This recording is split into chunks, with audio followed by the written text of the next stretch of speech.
Hello and welcome to the KSW Painting UOV8 Supercar series. We're here at Phillip Island. Live on Apex Racing TV, I'm Sam Fitzpatrick, and alongside me is Marco Barbanet with Sam Kumo on the cameras. And so far this season, Marco, we've seen an enthralling championship.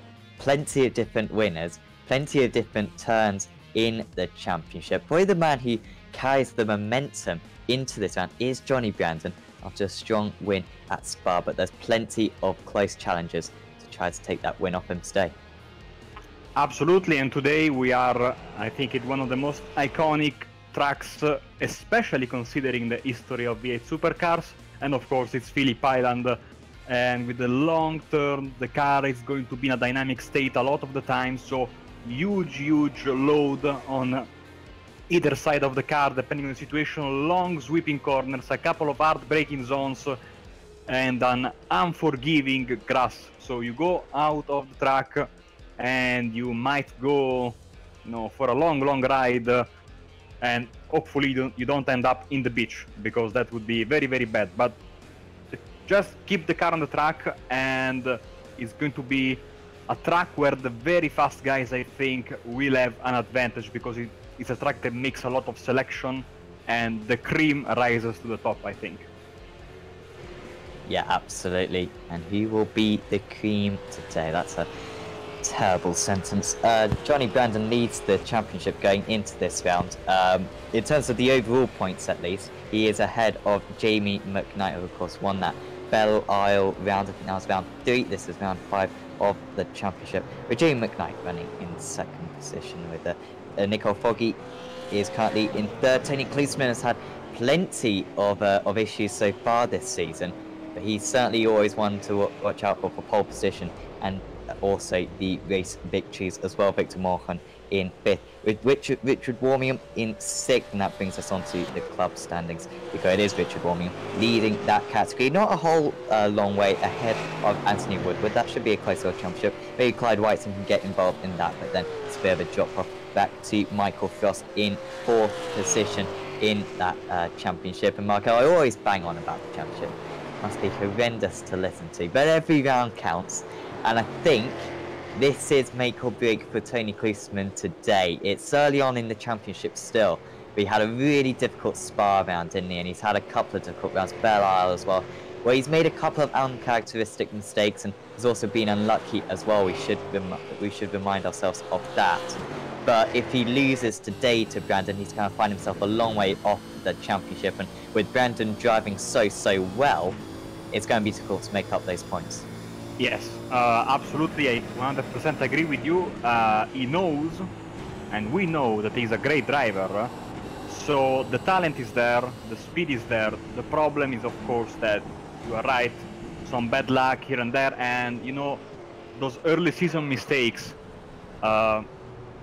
you sometimes write them off. I mean, yeah, it's a mistake, it's early in the season, but when they start to add on, then it gets absolutely problematic, and if he wants to start a comeback, it has to start tonight. Yeah, I think so. One of the things that we shockingly forgot, Marco, last time on Sunday for the VSI GT was random, uninteresting facts about the circuit we visited. Unfortunately, we've already done one of these for Phillip Island. I have found another one with Australia inventing the world's first seatbelt law in 1970. That's a bit car related as well, so I'm going to actually take credit for that being relatively interesting. But they are just completing qualifying now. I've still got 2 more minutes to go, and of course they'll be able to complete their laps as well. Doman Ganter back in the championship, Marco. It's great to see Doman back. Always a driver who is very fast and doesn't get involved in too many incidents, but whether or not he's got that killer instinct or not to make those moves is another question, and hopefully he's going to be making a playing part in this event today. I will always remember, before my very first Apex Racing TV broadcast, the first thing you said to me was Domen Gantar is a very consistent driver, and that is still true today. We'll see. Like I said, today is going to be very difficult for the drivers because how tough the track is, And I think that Domen is one of those guys that can really rise, especially if he keeps his car clean and doesn't run too much, you know, into the grass, like I said before. So I'm expecting a good race for him. He's now in the top 7 in qualifying, so this is absolutely a good result. I want to stay in front as much as possible. And you know what, Sam, with 30 seconds left in qualifying, I will quickly remind our viewers that we have 2 races planned for tonight. This first race, a sprint race, and then we will double the distance, roughly, for the second race. And if possible, you should make a pit stop in that second race, even though it's not required, but it is recommended unless you want to have big-time fuel saving, you're a master, or you want to run out of fuel during the race. We saw earlier in the season some drivers pull off some no-stoppers, especially in the Silverstone round, but that was some unbelievable driving, I think, from Taliancic, if I'm not mistaken. But yeah, usually the second race will involve a pit stop and, of course, a random reverse, thanks to our man Sam Kumu with his spinning wheel that we'll see at the end of this first race. Yes, and that reverse will almost guarantee, I think, 2 different winners. I seriously doubt in a field this competitive that we're going to see the same winner for both races. Lane O'Connor just completing his lap, currently down in 17th position currently. Lane in that V8 supercar maybe hasn't had so much success in the supercars as he had in other categories, particularly the GT3s. Let's see if he can just push himself up the grid at all as he crosses the line. And he does improve, but he stays in 17th position. I think there's only a couple more drivers to complete their laps. Of course, Michael, we did see the BSR GT round here in recent weeks. I think it was 3 weeks ago we saw that. And around this circuit, overtaking is not going to be particularly easy, but I would say the most difficult part of this circuit is the braking zones for these V8s. Down into those hairpins, downhill with a corner just before. It's a real big challenge. I absolutely agree. Like I said, the car is in a dynamic state a lot of the time on this track. This means that you have very, very long sweeping corners, and sometimes you don't even have the time to put the car stable and brake.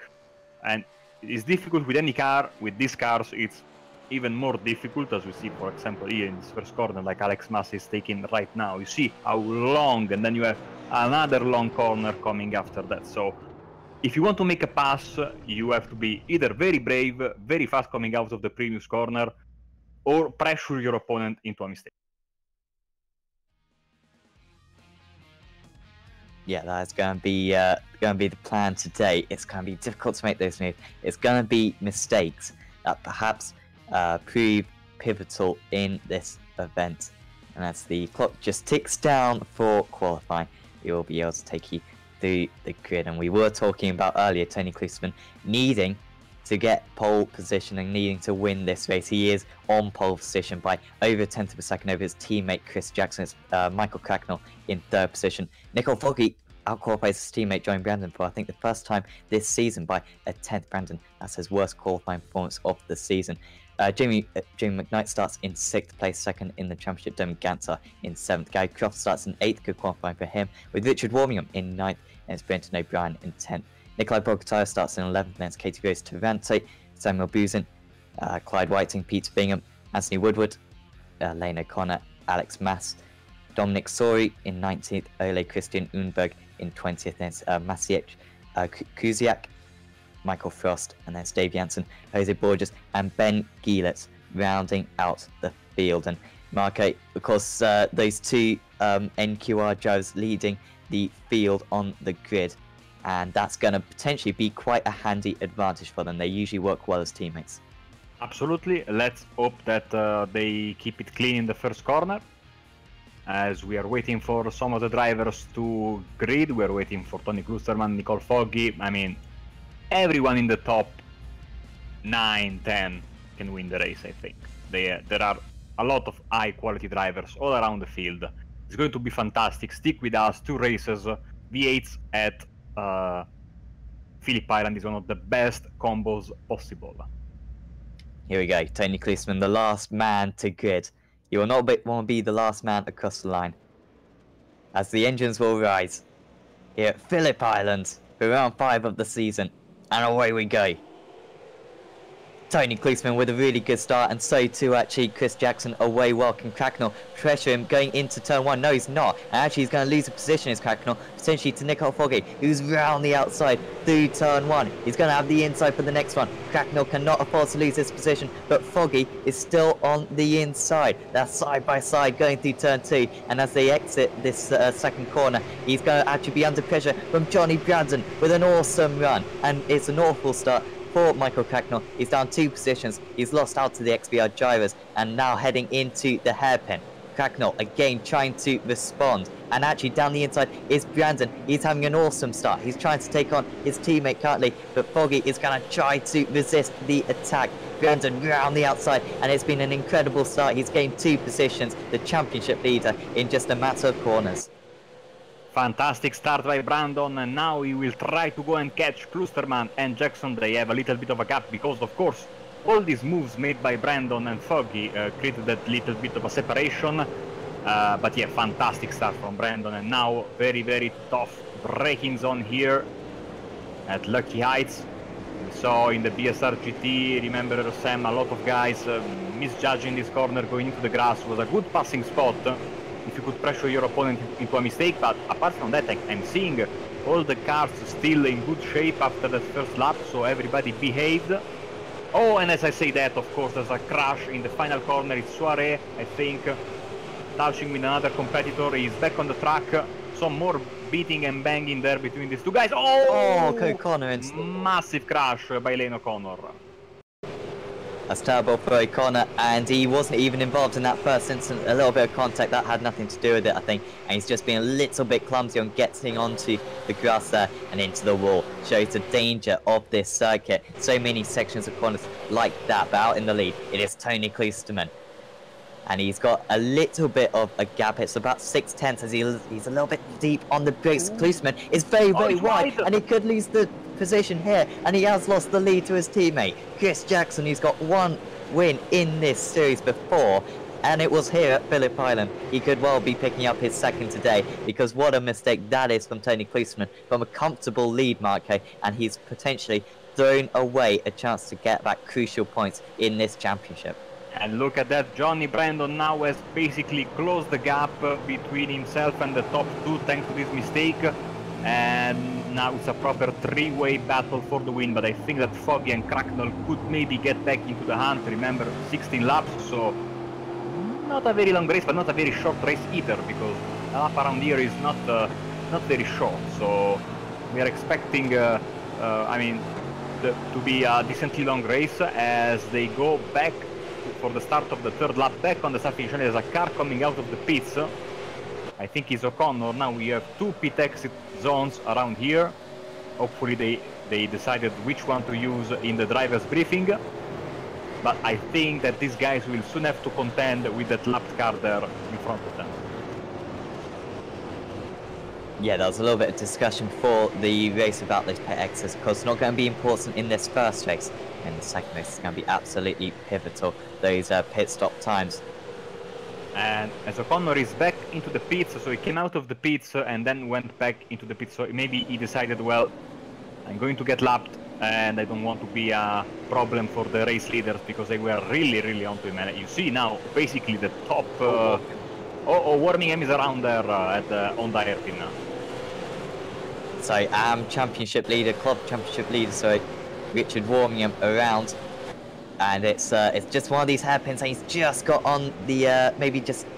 you know what, the braking wasn't brilliant, but again, it's spinning up those rear wheels, Marco, on that grass, and the power in these V8 supercars. It's so difficult to control it once you do that. Yeah, and now he is in last place, so big mountain to climb, and a short race, of course, you don't want to make a mistake. You never want to make a mistake, but especially here, in this first shorter race, as we see Clyde Whiting in the top 10. So basically, Sam, now we have the top 7 all nose to tail. So massive fight for the win, for the podium, for the top 5. Fantastic stuff in this V8 Supercar, European V8 Supercar Championship, as usual, I might add. Yeah, absolutely. It is, as we've seen, you can kind of expect who's going to be up at the front, and it is the top 7 currently, ending with Jamie McKnight in 7th position. currently fighting for that race victory right now. Alex Mas is trying to get past Katie Rose Taranto. New driver on the throttle. Sorry. I think this is his first race in the championship. Yes, I think it is. He was not at Spa when you were not here, but so I think he's the first race for him. As you see how tough is this braking here. You see the cars in front of him losing it a bit when they try to stop. It was I think Woodward slipping and sliding in the entrance there. Nice perspective this one on both. Also, Gantar and McKnight are very close to one another. I think they were side by side. And they are side by side. Here is Gantar having to defend, and this is crucial for the man second in the championship, Jamie McKnight, if he can possibly make this move. What is Gantar's defense like as they head down the hill? Jamie McKnight down the inside. Is there going to be contact between the two of them? No, they remain contact free, but McKnight's got to go all the way around the outside here. If he can manage this, he's going to have a better run, but will have the outside for the last corner once again, and this is costing him so much time, but he desperately needs these extra 5 points, Marco, because Brandon currently running up in third. He cannot afford a 7th place right now, Jim McKnight. He can't. Almost identical lap times for Jackson Kusterman, 32.071, 32.078. On the inside is McKnight in the first corner. Can he hold it? Oof, great break in there, and he can he makes the move. Fantastic stuff there by McKnight. I thought it was over after the final corner, but still, McKnight had a great exit and made a fantastic pass. Yeah, fantastic overtake there from Jay McKnight. Overtaking is not easy around here, but he made it very possible. And Gantar, to be fair, not putting up too much of a fight. But he has now got to catch up 3 seconds to Michael Cracknell. And even if he does catch, it's going to be difficult to pull off another move like that. Top 3, though, really close still. There's a little bit of a gap back to Nicole Foggy. But they're just running line astern. Jackson is perhaps not necessarily throwing away race victories, Marco, but it's quite incredible how he hasn't got a race victory in the past 2 seasons of this championship.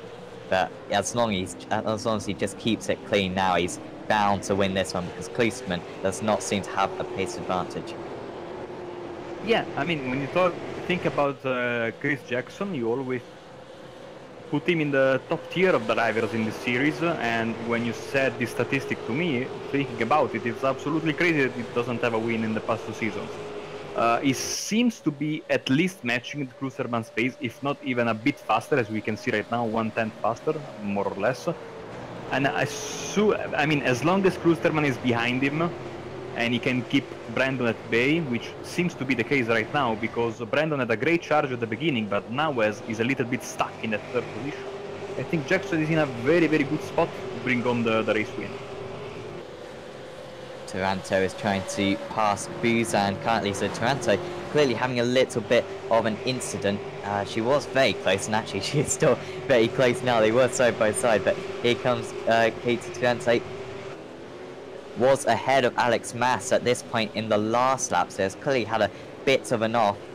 And as she looks to the inside now, that would be a very deep lunge, but no, thinks better of it. Sam, I absolutely love the mistake there by Buzin, but Taranto cannot profit from that. I love how the car that's trying to make a move throws the car into the hairpin. It's fantastic to see. Yeah, absolutely. I might sound a bit too excited tonight, but I love this car and track combination. I mean, it's one of the best possible. Yeah, absolutely. A few more street circuits would be nice. Oh, here we go. That was a fantastic little lineup there from Taranto, but she hasn't quite got the overlap. They were side by side just ahead as well, with Mas having to defend from... Mas, trying to get the move on Woodward. Peter Bingham just behind these guys, while watching for something to happen, really. Foggy and Cracknell, sorry, are really close on my time screen. They have just separated ever so slightly. It is 2 tenths between them, though. But, Buzan having to defend again. Looking to the inside, you can muscle your way around the outside, but not this time for Taranto. It's a delicate balance between throwing your car to the outside and not going into the grass, as we see. Ford and the Holden, side by side, the classic V8 action. Maybe a little bit of a contact there, but all is good. Taranto or well, in Italian it's Taranto, so I should stick to the British or English pronunciation, in front of Busin and Bingham. Yeah, so Kenji now pull away a little bit and go and pressure Woodward and Mass, who are costing each other a little bit of time. There are a few battles going on, and it is nose to tail between many pairs of drivers out there. And yeah, Woodward not too far behind Bogotayev either. Actually, is he under pressure here? Woodward just getting a little bit on the curb, and round the outside now goes Alex Mass, and that's an awesome move from Alex Mass. That was absolutely superb. And by the time they break for the next corner, he's fully ahead. Woodward nearly messed up that one once again, but Mass there, Marco, how on earth did he carry that much speed around the outside of his rival? I tell you what, he's having a fantastic debut race. I know people might think, well, he's only 12th, but you cannot imagine how tough it is to jump into these cars, especially if you are new to the car. It's absolutely different from everything else you drive in the service of iRacing. As we see now, Whiting defending from Bogotayev on the outside, another Holden v Ford battle with Bogotayev trying to make a move on. Maybe we'll try at the hairpin. Yeah, good to see Bogotayev back. I think I don't know if he missed last time, I'm not sure. But here he goes. Down the inside goes Nikolai Bogotayev. This is a brilliant lunge if he can pull it off. Whiting gives him a bit of space. Whiting having a really good run out there, up 4 positions. Well, he'll still be up 4 positions once they exit this section of corners. Around the outside goes Bogotayev. And maybe if he can just get the acceleration down, he's going to have a chance into this next flowing section of corners, but it's single file, at least for the start of this little section. Bogotayev's just got to line him up. Can he do the same as what Mass did? Mass, of course, closing in on these guys whilst they fight. He's actually got awesome paces, Alex Mass, from 18th on the grid. He's into 12th, and actually, Marco, judging just by how close he is visually to these guys now, he could finish in the top 10 in his first ever race in this series. Absolutely, he absolutely can, and these guys, I think, Whiting and Bogotayev, are not giving up on this battle, so as long as they could keep battling, I think Mass will be able to catch them as we enter the 9th lap of the race. So we are 7 laps away from the end of the race, so still a little bit past the halfway mark, long way to go. And a mistake here, Sam, can happen in every corner. Like it's so difficult. You can make a mistake anywhere on this track, so it's not over for none of the positions on track. Yeah, absolutely. The intensity has got to stay high. Klusman, so is just under a bit of pressure from Brandon out there. Just looking at the time screen, went down to 0.2 of a second for the fight for second position, and you can see he's trying to close in once again as Johnny Brandon. Klusman has dropped off some 1.9 seconds off his teammate, and whilst this happens, it really does look like Chris Jackson's going to be able to take the race. And Woodward, after losing a position, it's gone very, very poor for him now. Yeah, this hairpin catching drivers, then he saves the car. Oh, bad luck. That was bad luck. In that crash, he was able to save the car. Then I think a little bit of a misunderstanding between himself and the other driver, and that was that contact that caused him to slow down. Yeah, Taranto just spinning up her tyres as well, and just making a bit of contact in the end with Woodward. And of course, he doesn't need that for his club championship chances. Klusman still under pressure from Johnny Brandon. Brandon, who started in 4th position, wasn't an awesome launch time, but dispatched 2 drivers brilliantly through this part of the circuit after a not so good qualifying, his worst qualifying of the season. But here he's looking very, very tight on his perhaps his main championship rival. Depends how you interpret it, really.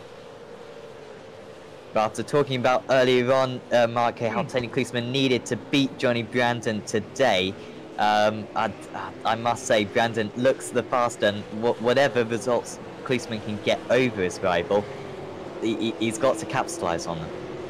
He absolutely has to, and man, Brandon is looking so fast right now. I think, you are in a bit of a conundrum here. You want to make a move, so you're going to attack, but at the same time, if you battle for too long, Foggy and Cracknell are going to catch these guys. So if Brandon wants to make a move, he needs to do it very, very quickly. And because I think he can still go and get Jackson if he gets by Kusterman, but he has to do it very, very quickly and then put down a series of amazing laps. Yeah, he's running out of laps to do so as Brandon. It's difficult to tell who's got the most pace out here, really, because everyone's kind of just being held up by one another. Brandon just losing a little bit of time. He's only 1.1 seconds ahead of Foggy. That gap edging down. McKnight has failed to really close in on the back of this top 5. And Gantar's actually losing a little bit of time himself. Brenton O'Brien's under a bit of pressure from Gary Croft currently. That's only 0.3 of a second between those two. That's very much the fight for best of the rest. And I must say, Marco, these two, O'Brien and Croft, putting in one of the best performances I've seen from either of them. Drivers who have occasionally struggled to break into the top 12 or so, fighting for this 8th position. Yeah, absolutely. I absolutely agree. And let's see now, because O'Brien and Croft, as we see right now on the screen, I think Croft has got to get a better run if he wants to try and make a move here into the hairpin. Let's see, because they are very close, but you need that little bit extra, because like you said in the beginning, very tough to pass around here. So if you want to make a move, you have to be 100% committed, and the line between a great pass and a mess of cars tangling with each other is very, very thin here at the Phillip Island. Yeah, it is so easy to wipe out your rival. You just have to so slightly lock a brake or miss a braking point. O'Brien, they're currently relatively comfortable, I'd say, in that position. I think it's pretty evenly matched in pace between these two, and they're just sticking to their racing lines very, very well, not taking, not making too many mistakes. So he's closing in a little bit just ahead of them. Foggy under pressure a little bit from Cracknell. 0.2 of a second as they turn into turn 1. These two, maybe they could have fought with the two drivers ahead of them if they weren't fighting quite so much. But Cracknell will not care about that. An incredible rookie season for Michael Cracknell, really the only driver out of these guys. Maybe Foggy, this is his first full season, but Cracknell hadn't taken part in around this championship before round 2. And I must say, Marco, in these past few races, he's been arguably the second best driver against Brandon. Absolutely. It's not easy to be able to follow this closely a very fast driver like Nicole Foggy. So props to Cracknell for his fantastic race so far, and I think he will. He's almost guaranteed a very nice 5th place in the end, as we are just a few laps away from the white flag. Yeah, so all kind of just settled down in recent laps. We've seen difficulty of overtaking so far this season, particularly Silverstone, I recall, in the sprint race where the top 8 or so were so evenly matched. Jackson, though, I don't know if you saw that, Mark, but just took a bit of curve and my heart was in my mouth there. I don't know about him, because just thought he might be getting a little bit of wheel spin and could lose the car, but still 2 seconds ahead. He did lose 0.2 on that lap. He will not care as long as his teammate does not challenge him in these final few laps. Big slide from Brandon coming out of the first corner, but he still kept the car under control. I wouldn't risk too much if I was him, because another big slide by Foggy there, so tires are definitely showing some problems. We might expect some late race mistakes here and there, because I think, the drivers are having to battle now with the tires as well as with the track and with the car. So another element of interest, as Foggy and Cracknell still nose to tail for the 4th position. Of course, they've got the reverse grid coming up, and maybe Cracknell finishing 5th in this race might benefit him for the reverse grid, but you really got to take whatever you can in this series. You cannot possibly throw away positions quite as easy as that. You've got to fight for every single move. And Cracknell so far has failed to put in a move against his rival. And it doesn't look like that fourth position is going to change hands anytime soon as he exits this part of the circuit. Maybe a little bit closer this time. It's all about this final corner, just trying to square it off a little bit, trying to get early on the power. Now, Michael Cracknell, though, loses about a tenth and a half through that final corner. And, yeah, you got to nail, I'd say, Marco, about half a lap if you're even going to have a chance going into one of these corners. Yeah, you are absolutely right. You need to get good momentum throughout the lap if you want to go for a move. And it's going to be extra hard, especially now with the worn tires. So, looking good for the drivers that are actually in front of their rivals, because making a move is going to be tough. As we see Croft once again trying to make his move on O'Brien as they go. Klusterman maybe having some issues. Oh, yes. What happened there? Surely a issue for Tony Klusterman back in Canada. And if his championship chances weren't at an awful point, they may well be over now. Tony Klusterman out of the race. He hasn't quit the server. I think he has towed back to the pit lane. Yes, absolutely. I think he disappeared for a bit, so that makes me think about. But then he reappeared and then he stopped. So usually when you get a disconnection, you know better than me. You go for a while and then you get disconnected. But he realized something was wrong. I fear that could have been an hardware issue for him.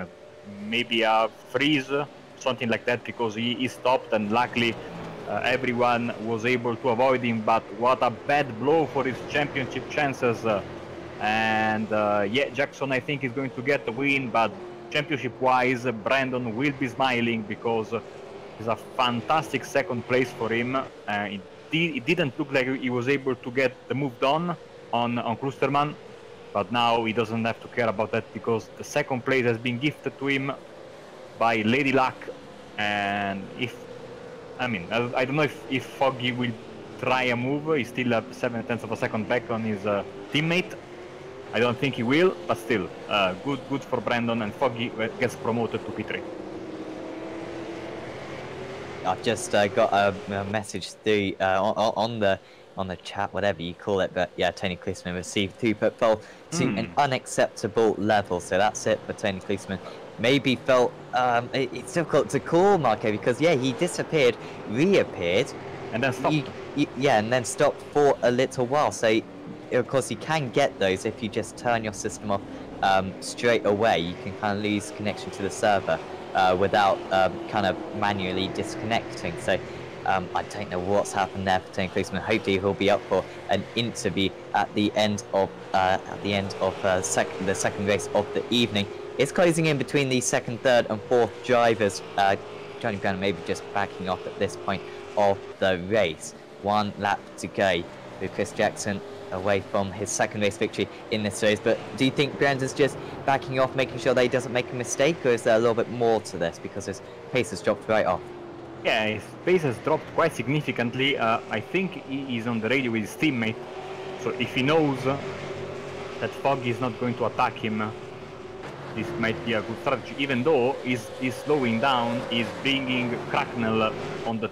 He was very close to Foggy before, but now he's super close, and he will be very, very hungry because now he sees maybe a double opportunity for a move. Yes, it's the last lap, but as we see, Foggy sliding his rear end, coming out of the hairpin. So maybe for P2 it's sealed, but for P3, Foggy and Cracknell are still going to battle, I think, until the final corner. Yeah, I think that's going to be the way it is. Brandon just pulling away a little bit, but Foggy should hang on to P3. But Chris Jackson is out in the lead of this race. He's only got a few more corners to navigate. He started this race in second position. A mistake from Tony Klusterman gave him the lead. And he's only got 1 more corner to go to get his second race victory in the season. His second race victory at this circuit. Chris Jackson approaches the finish line and he wins here at Phillip Island, and what a drive it was. He fully deserves that one after 2 seasons of no wins. He has won today. And we'll see if he can back that up with the feature race later on. Johnny Brandon finishes in second place. Nicola Foggy hangs on against Michael Cracknell in third and fourth, with Jamie McKnight in fifth place. But yeah, what a win that is for Chris Jackson. I have told Chris, you know, it's about time you win a race a couple of times. So too with Jamie McKnight, we saw at Belle earlier this season, and it's great to see those couple of drivers finally getting their moment in the sun in fair and square races where they won on pace. Absolutely, very, very happy for Chris Jackson. And now we have to wait for the reverse, because if it's a small reverse, these guys can have a chance at winning again. I mean, Brandon, Foggy. But if it's a big reverse, it's going to be hard for these guys, because passing is so difficult around here, as Chris Jackson is giving us something to cheer about with his beautiful slides here and there. But before we have the reverse, I think, Sam, we have the final results. Yes, and Chris Jackson takes away the race victory today ahead of Johnny Brandon from 5th place on the grid. What a start it was from him, and they've just profited from Tony Klusman's disconnection. Nicole Foggy ends up in 3rd place. I think that's his best sprint race result of the season, with Michael Cracknell in 4th. Against Jamie McKnight, not a brilliant result for him, but at least he gets a few points on the board, maybe lacking a little bit of pace today. 9 seconds off the lead in 5th. Now it's Damon Gantar in 6th. Brenton O'Brien, pretty much best of the rest in 7th. Good performance from him from 10th on the grid. Then it's Gary Croft in 8th. That's where he started. Nikolai Bogotais finishes in 9th, with Alex Mass on his debut finishes in the top 10. Well done, Alex, out there. Katie Rose Trento, that's a good result for her in 11th, with Peter Bingham rising from 15th to 12th. And it's Sam Busen, Clyde Whiting, Richard Warmium with a spin ends up in 15th. Anthony Woodward, his main championship rival, in 16th. It's Ole Christian Unberg in 17th. Dominic Sori, Maciej Kuziak, Tony Klusman with his disconnect, 3 laps down in 20th. It's Lane O'Connor, 15 laps down in 21st, and Michael Frost, Dave Janssen, Jose Borges, and Ben Gielit did not take the start. And Sam, I think we have the oh so important reverse wheel for today. Yes, we do. The wheel is on your screen right now, and this will determine the starting grid for the race 2.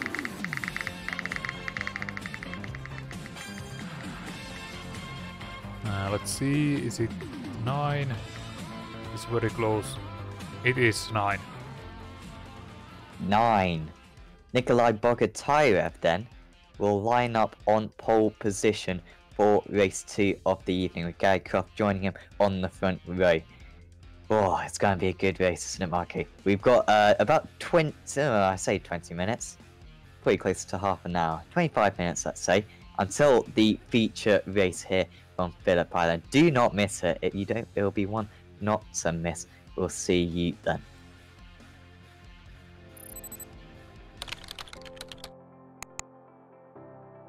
iRacing.com is a sim racing game that combines a true-to-life racing experience with an online community of virtual racers from all over the globe. iRacing offers a multitude of officially licensed cars and tracks, laser scanned with millimeter accuracy. Their car models and mechanical systems are based on real-world physics and engineered in cooperation with manufacturers and race teams.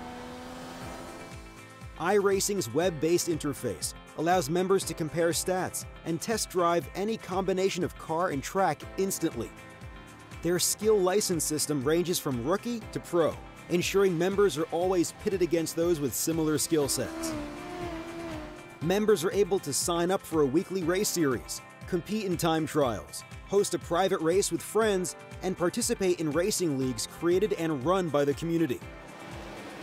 With over 60,000 members, iRacing works in partnership with renowned motorsport organizations like SRO Motorsports Group to deliver virtual races based on the real-life Blancpain GT series.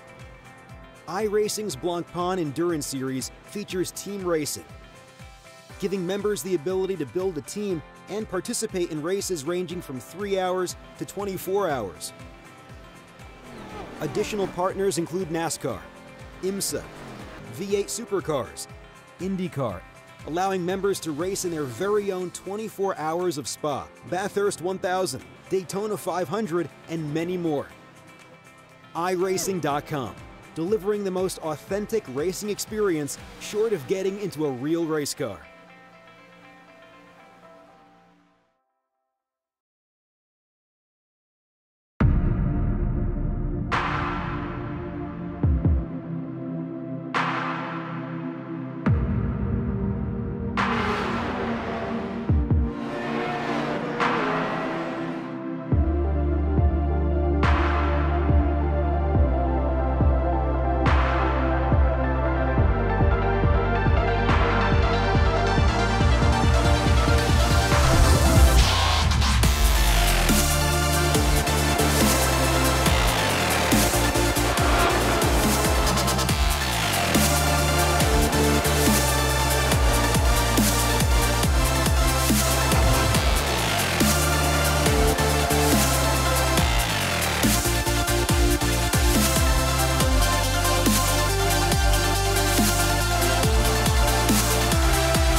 Lee Dima is now only second behind Lap Cullen. I don't know how that's happened. Cullen then was about 8 seconds ahead at one point. Dima has been now flying. Yeah, a second a lap every lap. You know what, that kind of slow speed down the straights of the BMW may not be too costly, but Dima, he's got so much more... Oh, Cullinan with the big slide through the exit of right, Villeneuve. Now he's really got to hold the inside line in Tosa. Now, oh, Dima gets a great exit. Cullinan's going to have to block the inside into Piratella, surely. Surely he has to come across. Dima's going to be through here, is he? No. These GT3 cars, they are quite large. So, you know, your vision can be obscured. He's got the run here. This is a great exit. This could be a chance. God, just go This time all out on the really, outside. really deep on the outside, and Cullinan loses rear, but he still somehow manages to fire the BMW out of the Tosa hairpin, level with the Mercedes, and the BMW is maintaining the straight line speed with the Mercedes. Here we go into Piratella. He throws it in, Cullinan. Does he have the adhesion? Does he have the grip? Yes, he does, is the answer. Dima tries to cut back, but Cullinan is on the inside for Aquaminerali, who is no overtaking through here. Now, Sam, this could be the moment for Dima. Maybe not into Variante Alta now, but he needs to just have a good chicane and set him up. Cullinan is breaking in the middle of the course. Just he's not wide. the optimal line. Oh, he's got to defend here. Got to go all out defense line. Get to the Oh, inside, he get pushes him, he inside. hits him. Makes a bit of contact on the straight now. Oh, he's trying to steal the dummy. Oh, you've got to defend. You've got Is he to going to have a second chance? Is he going to be down the inside? Cullinan he's goes wide. deep. He goes deep on He's the got brakes, he's him. on the grass and leads. but he can get the run off. But it's the final corner. And can Cullinan respond to that passing move by Dima? He's going to be very close. The line's coming up. Cullinan's got the shortest run, but I think it's going to be Dima. It is indeed. Lee Dima gets to the line and wins a brilliant battle. Brilliant.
Richard Warmingham. Currently, Evdoka's just a little bit ahead of him. Warmingham does take that lead, and it's going to be awkward for these final few corners. Warmingham floors it. He's away quick. Evdoka actually gets a pretty good run, but he's not going to be able to challenge across the start-finish line just behind Steve Lavelli. Under pressure from Stuart McFadden already, but it's Warmingham away well from the pole position.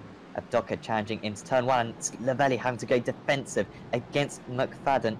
McFadden looking to the inside. Could there be contact between these two? Not quite, but he's going to have to go defensive once again. Ayres just watching, just behind. Jamie Ayres could not quite take that. Stuart McFadden nearly took third position at the start of the race, but they're losing each other a lot of time now. And the top three pulling away up ahead. Ayres is just concentrated on trying to make this move. He's gone to the outside, maybe came to a little bit of a dummy to the inside. Not quite. McFadden couldn't shove him off the circuit though, and round the outside goes Ayres. He just wants the cut back now, but they get on the power at a similar time. Slightly better traction there for Jamie Ayres, and McFadden is squeezing him right to the wall. That was good defense from Stuart McFadden. Ayres to the outside gain as the track narrows down the hill they go. A little bit deep on the brakes perhaps as McFadden, but there's not too much you can do on the exit of this corner because you're straight into the next complex. It's very much single file here, but Ez goes into the back of McFadden ever so slightly, but that was nice defense from McFadden. Quick glance at the front of that Mercedes, looks okay, as I think that is a dive bomb there. We see Cullinan on the inside of Malcolm. BMW against Mercedes, and he makes the move. Another one coming up, Colin Robinson, and here we go side by side. McFadden on the outside, Ez on the inside.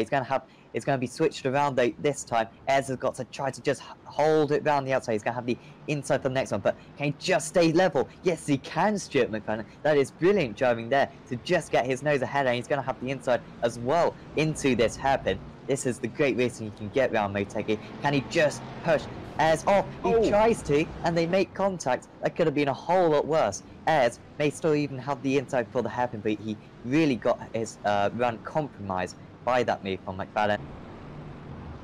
Evdoka in the slipstream, just watching behind as the other XBR driver of Steve Labelli. Evdoka will look to the inside, and he's gonna maybe have his nose cut off a little bit. Warmium leaves too much space, and Evdoka is gonna have the inside for this next corner. No, he's not. The run from Warmium was just about good enough. He's gonna have to go defensive once again here. Evdoka flashing his lights, and he's gone to the inside here. Warmium round the outside, he's gonna have the inside for the next one, and he almost runs off the circuit now. Evdoka side by side, he's going to have the inside for the next corner, and that should be job done for Michael Evdoka. That's a perfect move. Really driving well there, Michael, and he's into the race lead.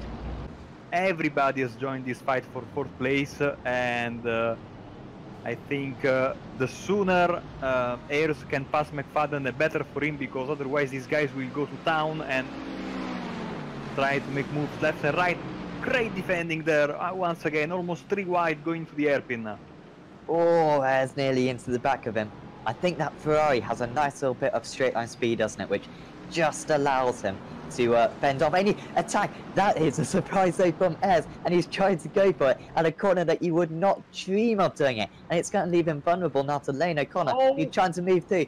Cullinan nearly loses it in the background. Malcolm as well. Robinson trying to get involved. For now, it seems like McFadden's going to be fine. O'Connor to the inside of Jamie Ayres. The two Mercedes side by side, and they make contact, and Ayres has lost 2 positions in a couple of corners. Yeah, the amount of cones dispatched there. Oh dear. Oh, down the inside. Oh wow, that was a nice attack from Ayres, and it's put Robinson off. That was brilliant from Jamie Ayres. That was a really nice little tactic to just glance to the inside, and he's got the power through this turn 6, and he's going to be able to pull ahead. You see, Ayres is very, very close, but he's a little bit scared, I think, because it might happen that O'Connor car can glitch. Inside of him. Inside, yeah. That's a way to make a pass. Deliberate, was it? Oh man, he went straight through him and got the. Maybe that was the only way somebody could pass McFadden tonight, because he's making that Ferrari very, very large. Let's see a replay. This must have been a mistake. Yeah, that was so a mistake. That was not a deliberate move. McFadden, though, could get pushed off a little bit. Probably will not hit you, as Cullinan goes once again very wide there at the final corner, but I think he got a bit scared, because you see this car in the rearview mirror. It's suddenly so big. As he goes for a move on turn 1, he says, "You are." Oh, yeah. Ayres goes through. Ambitious move from a long way back into turn 1, and he was a long way back. Yeah, it's very clumsy there from Stuart. Yeah, it wasn't even on the brakes, was it? He was just a bit too eager to get on the throttle. He's been bang on. Malcolm, just watching this, he's not going to get involved in any unnecessary collisions. That's been his tactic for the entire season. And how has that profited him, Marco? I had talked to him after last week's this week's MX5 race. No, come on. No. Oh man. We're so sorry. But here we go. Michael Evdoka going to come round the final few cars here at Motegi, and he's going to take another race victory. He's had a real upturn in pace these past few weeks. And here he comes, Michael Evdoka, to take race 1 here at Motegi. And what a good drive that was from him. So James Underhill round the final chicane now. Scott Malcolm along with him. They haven't gone too early here. When will he go? James Underhill from the pole position, and away we go for race 2 of the evening. It's not a great start. No, so they haven't gone. They all got on the brakes. And oh man, have gone. That was chaos, and Underhill has gotten a horrendous start. Dima also got a poor start. It's Malcolm leading the race, but I wonder if that's going to be a jump start for him. There could be contact, and there is contact. The XBR drove around. Ayres was in there as well, but it's Malcolm in the lead with Robinson right on his tail. McFadden perhaps sees a potential race victory. Stuart McFadden down the inside of Colin Robinson, and they go into turn 5 now, and he has got that position. Very surprised that there was nothing major because you know, change for the lead, sorry. Yeah, change for the lead. Yeah, McFadden is in the lead. He's now up into 5th position, up 5 places himself. Underhill is now down 6. What a chaotic first lap this is, and Dima's gone for the move, and that's a great move from Lee Dima on Colin Robinson. And Malcolm went straight for the box, so he has a penalty. And yeah, that's put his showdown chances maybe in a bit of wow. jeopardy. Synchronized spinning there. No contact, I think, between the two guys. Going to be very defensive here on the inside. Let's see what Evdoka has in store for him. Going defensive straight away with Stuart McFadden. You can just about muscle your way around the outside here, and Evdoka's going to try to do it. He's going round the outside here, and that's going to be an awesome move from Evdoka. McFadden tries to force him off, and now it's going to be side by side going into this next section of course. If McFadden can just hang it round the outside, he's going to have a chance. Evdoka trying to stay in there, but just cutting him off is McFadden. Now heading down this pit straight, and I'm sure McFadden will go right to the inside, right to the pit wall. Evdoka looks to the inside. He cannot find a way through. To McFadden, and there Ayres is flashing his lights to Evdoka as they go once again back to the double left-hander here that will bring them under the bridge for the first time of the 2 times they get under the bridge. Oh, he's going to crash. Hard hit for Evdoka. Like it's going to be in the corner of the car. He hit that wall at home. Look at that, he went on the grass. Lost the drive a little bit even on the sand, and that was a very, very, very hard hit. And he's holding the wheel, you see on the right side, to go straight. So he's right on the tail of Lee Dimi. He's going to not qualify for the showdown. Either of these drivers, and Josh Thompson is going to look to the inside. Lee Dima not putting up much of a fight, and Thompson moves up into the top 3 positions. He was quite comfortable in the lead, seemingly had the pace to fend off his rival. But now this is super close. This is where McFadden hit Lane O'Connor in the last race, and look at Thompson. He's gaining. Not going to be in with a chance into turn 1, but someone who does fancy his chances is and now Thompson's going to go through 1. He's going to go through 2 maybe. This would be an incredible overtake. Josh Thompson takes the lead of the race from absolutely nowhere, and it's only taken him a handful of laps to go from the back of the grid to the front of the grid, and whilst these two carry on fighting once against one another, and there's only contact. Ayres is round. Dima moves up a position. Thompson in the lead.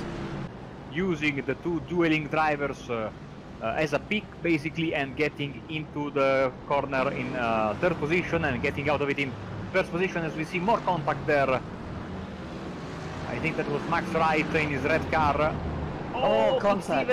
Stevens, save it. Oh man, in the gravel, 3 wide there, wasn't going to work, as McFadden is defending now from La Valley, and now he's blinking. Yeah, we haven't talked too much about Labelli, and actually this time McFadden not defending. That's very uncharacteristic of him today.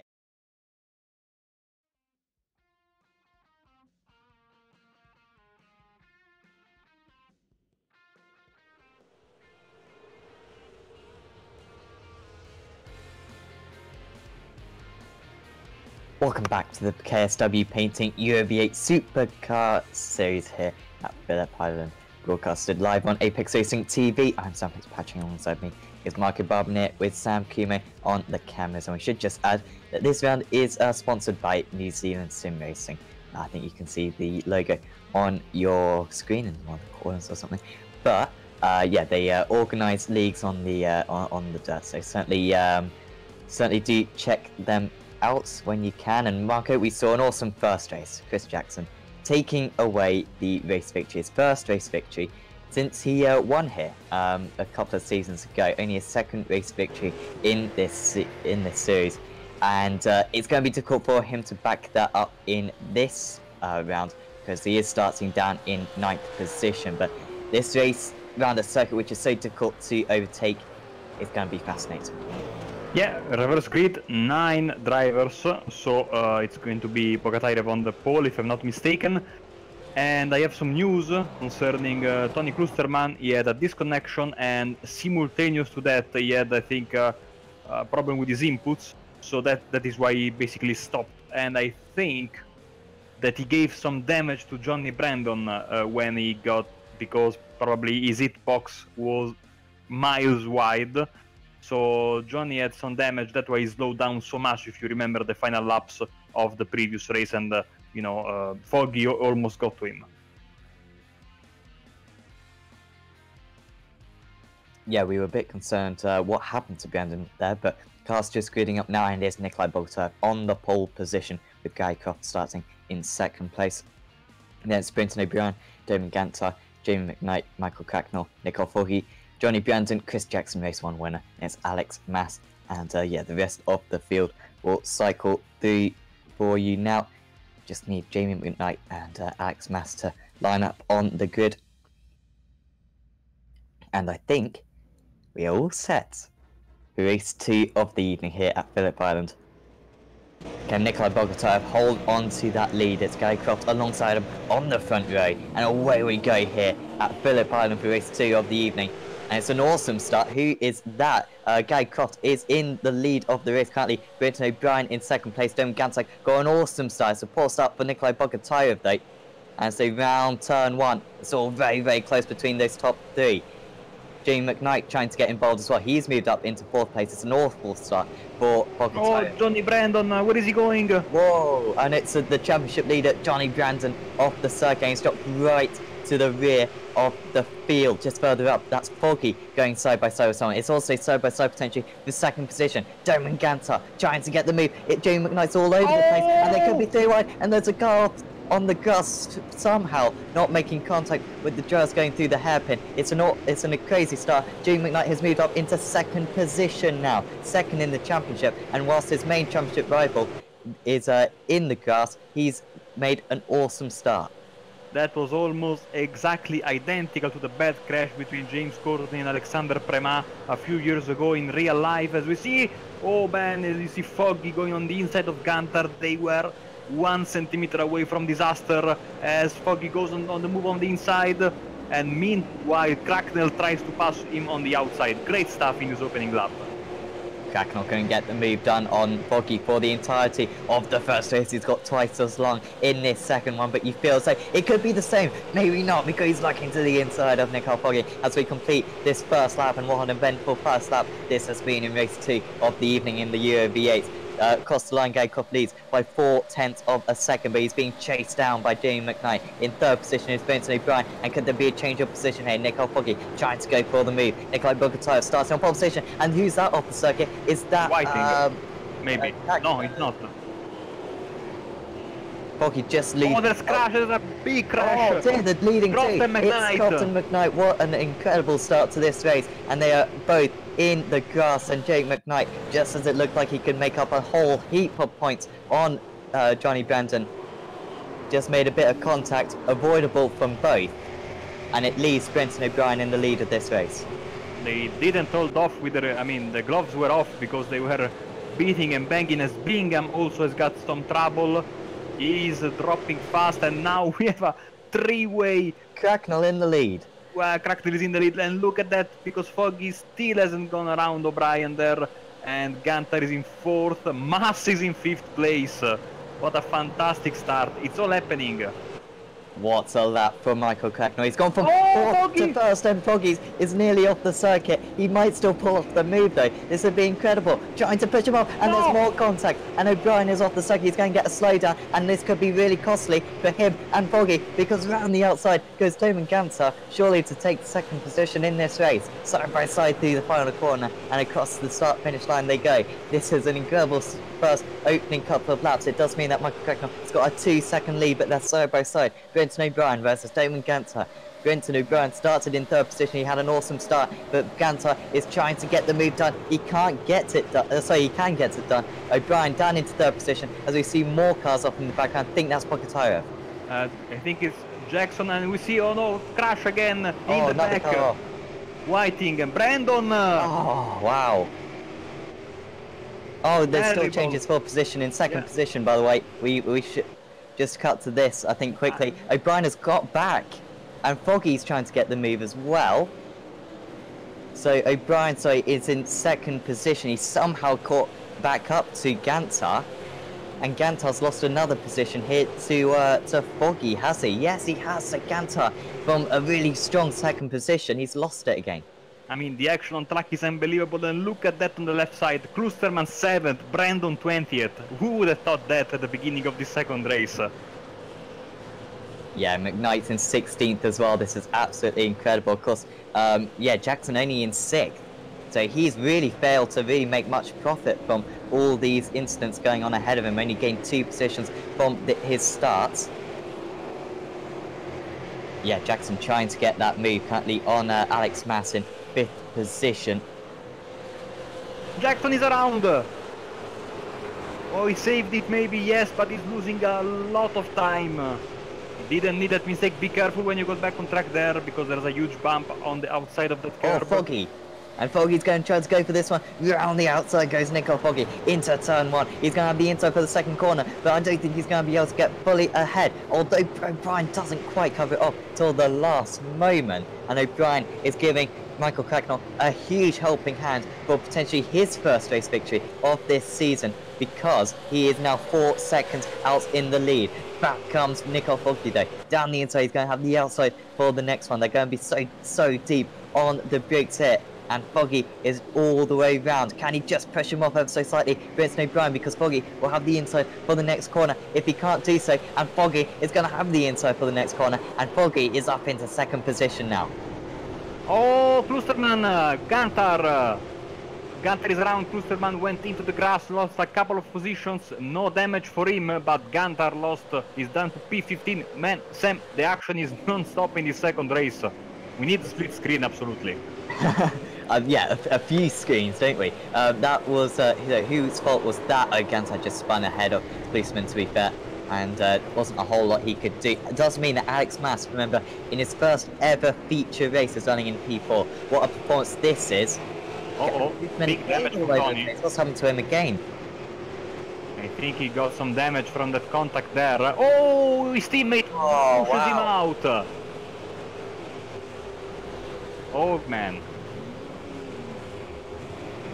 Has Brandon had another issue? No, Brandon... Oh, I don't know what's going on with Brandon, to be fair. It's impossible to keep up with all of this. Chris Jackson coming up, back up at the grid. Oh, dear. Just trying to figure out where we are at this point. It's Michael Cracknell in the lead by 5.5 seconds ahead of Nico Foggy. Brenton O'Brien still running in P3, only just ahead of Alex Mass. Could he get a podium out of this result? Pocataro is under pressure from Jackson now. The fight for 7th and 8th. Jackson has been involved in a couple of small incidents, but he could still get a haul of points today. He can possibly get this move done on Nicolai. And he's going to do the same move as his teammate Nico Foggy managed to pull off, and as he hasn't he has got that move done now, Chris Jackson. Yeah, I'm taking a look at the standings, and I can't see. I'm missing Tony Klusterman in the standings. Am I right? Yeah, right back to the back because of all those. Well, he's. I think he had 2 spins, didn't he, and a little bit of an off. Yeah, and I thought he was able to get back behind Brandon, but he wasn't. He's 21st. A great job by Sam Kuma on the cameras. So damage on the front left. I think it's too early for a pit stop, so he can get that fast repair done, and well, he's lagging behind basically everyone else, so wow, it's all happening. We are only 6 laps in, and we see now Mas in 3rd place on the inside of the first corner. Fantastic move by Mason O'Brien. Well, I felt sorry for Alex Mas for not getting pole position for this race. Remember, a reverse grid of 9, and he finished the first race in 10th. He could have well been leading this race, but he'll be pretty happy with a podium right now, up 7 positions. What a drive this is. Chris O'Brien in 4th, and Richard Warren, we have not spoken a word about him. He is up 10 positions after a disappointing race 1, a driver who has improved so much in recent seasons, and he is now trying to get that move done on Brenton O'Brien. And just a quick one on Nicole Foggy, Marco, a very poor lap time that time round, and I wonder if he's maybe got a little bit of damage. Well, I wouldn't be surprised given that everything is happening, and or maybe he made a mistake that we didn't catch, but you see he's having a little bit of trouble keeping his car straight as he finishes, almost finishes another lap. I'm eager to see if Mas has the pace to catch back to Nicole Foggy.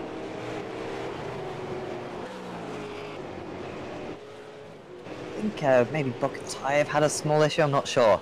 But Warmingham is, still trying to get that move done on Brenton O'Brien currently. It's 0.3 of a second. And this is where O'Brien struggles ever so slightly, just on the run-outs.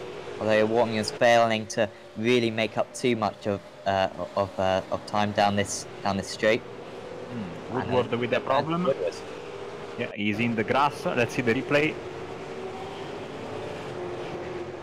He's got damage as well. Oh, and oh wow, synchronized spinning. Yep, and hard into the fence, and he already passed pit entrance, so he's going to have a long way to get back to the pits. Hopefully no suspension damage for him. He's back in pit with Johansson Klusterman. Now he's up to P. Oh, there's another crash in front of Klusterman. It's Annenberg and Kusiak, and Klusterman gets another two free positions.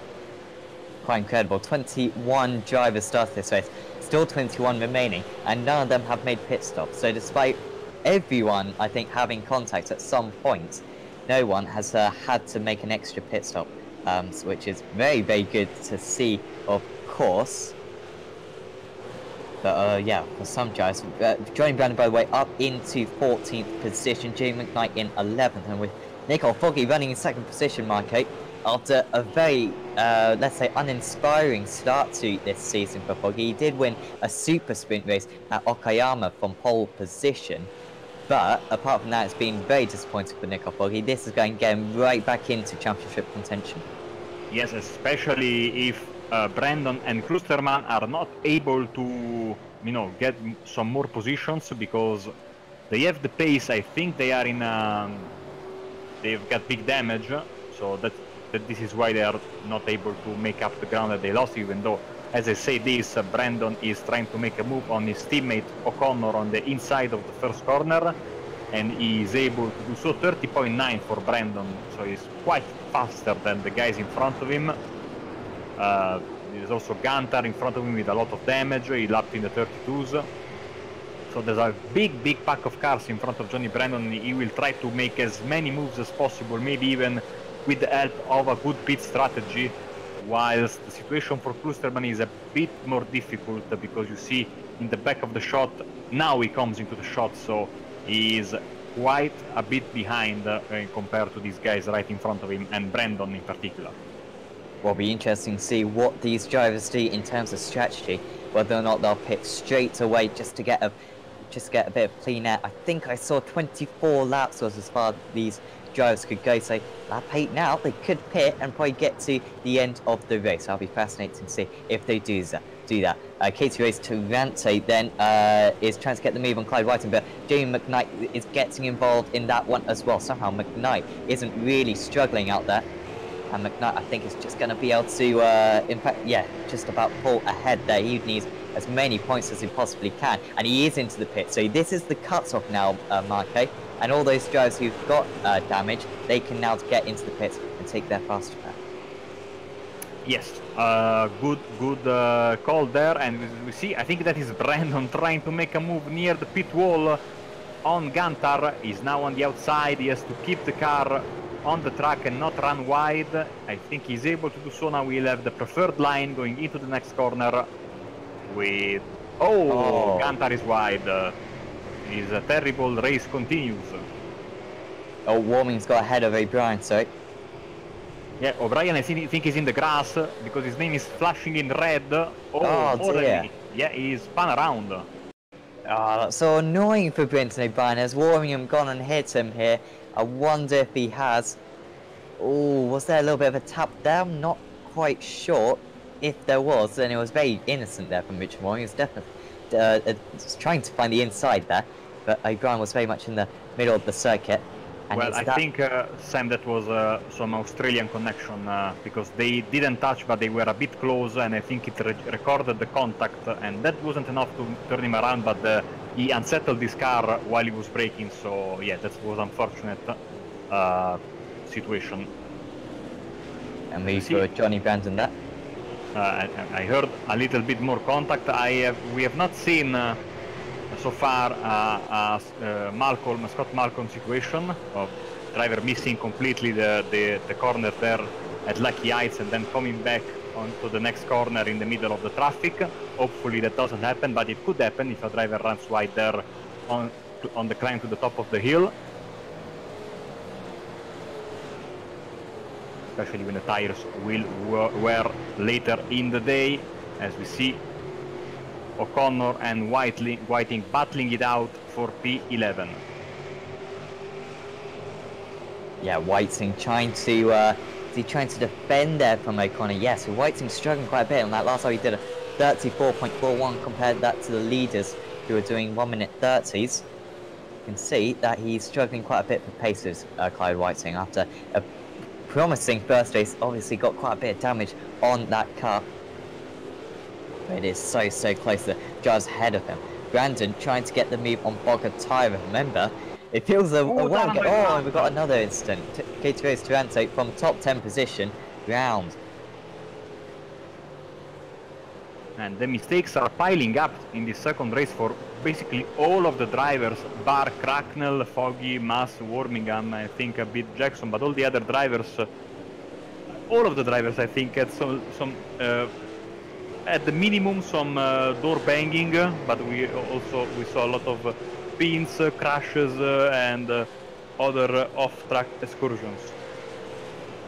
Johnny Brandon though trying to come back from those that he had. He is up into 8th position now. He's got 1.3 seconds to catch up to Brenton O'Brien, who's proven to be a little bit difficult to overtake as Tony Klusman now comes into the pits. That was as early as he felt he could pit. And it'll be interesting to see where he comes up in comparison to Jamie McKnight, who on that last lap didn't set a particularly good lap time. So McKnight still not having it all his own way. No, as well, Tony is dropping. Well, I mean, for all the crashes we had and all the problems we had, the group is still a bit tight. I mean, not nose to tail tight, but as you can see, like half of the track is empty and half of the track is occupied. So Tony will have to start from the back once again. I think he'll have a bit of clear track. He has to put down amazing laps right now so that when other people start pitting, he stays in front of them and doesn't have to do. He will have to do some moves on the track. That's out of that's unavoidable.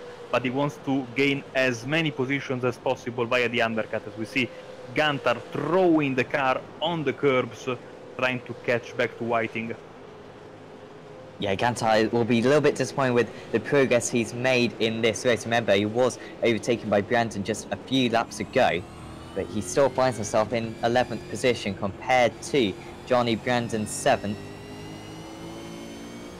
And Bogatire, by the way, has just come into the pits. I didn't realise that Bogatire had too much damage, but he is into the pits. I'm surprised not more drivers have done this, as Gantar is trying to get the move on Clyde Whiting, and Whiting, I don't think he's going to put up too much of a fight. He doesn't care about this one. And through goes Damon Gantar up into P9. Jackson is pushing really hard, personal best right now, trying to close the gap between himself and Wormingham in the battle for P4. Still has a bit of gap to close, but you see in the meantime, Birmingham is closing in on Mass, so we might have a three-way battle for the third spot on the podium in a few laps. Yeah, Birmingham with... Well, I don't want to be harsh on Richard, but it seems to be struggling more for pace this weekend, or this evening, than he has been in other evenings recently. But he is putting some good pressure on Axmas, and he could recover a podium from this race. Of course, they have got to be careful from Johnny Brandon behind as well. Just thinking, if Birmingham pitted now, pit lane time is about 43 seconds, so probably a loss of about 35 seconds. He'd come out around Maciej Kuziak. However, I have just looked at the undercut potentially for Jamie McKnight, and he's playing in some very good times currently, Marco. He could maybe get himself in amongst these guys once they come in for their pit stops. Yeah, as Jackson is also in, so he leaves the track in 5th place, and let's see where he comes back. He's still in the pit lane. I think he's in his pit box right now, as you see him dropping on the left side of your screen down the order, as it's quite a long stop here. I think around 20 seconds more or less. Let's see, 17 seconds, yes. So this is the baseline I'm seeing from most of the drivers for their stop, so around 15 to 20 seconds more or less. He is only just ahead of McKnight, so that was what I was talking about. McKnight has got himself back into play with that super undercut, and he could still be in with a chance of getting a podium out of this one. He at least needs to beat Johnny Brandon if he possibly can, just to get back some points on this main championship rival. You think he could have won this race, Jamie McKnight, if it weren't maybe for a little bit of impatience when trying to go for a move on Bridson O'Brien. He's got to try to put that out of his mind now as he goes for a move on Kuziak and down the inside, and that should be job done as Maciej just runs a little bit wide. Tony Klusterman pushing super hard, 29.9, best lap of the race, down in P20, and now he will have to start to, of course, slow down a bit because he will have to make some moves. I think Bogatire should be the first if he doesn't pit in this lap. Just as a comparison, you can see Birmingham 32.5, so 29.9, you can quite clearly tell how much Tony is pushing. Brandon 30.8 in 5th place.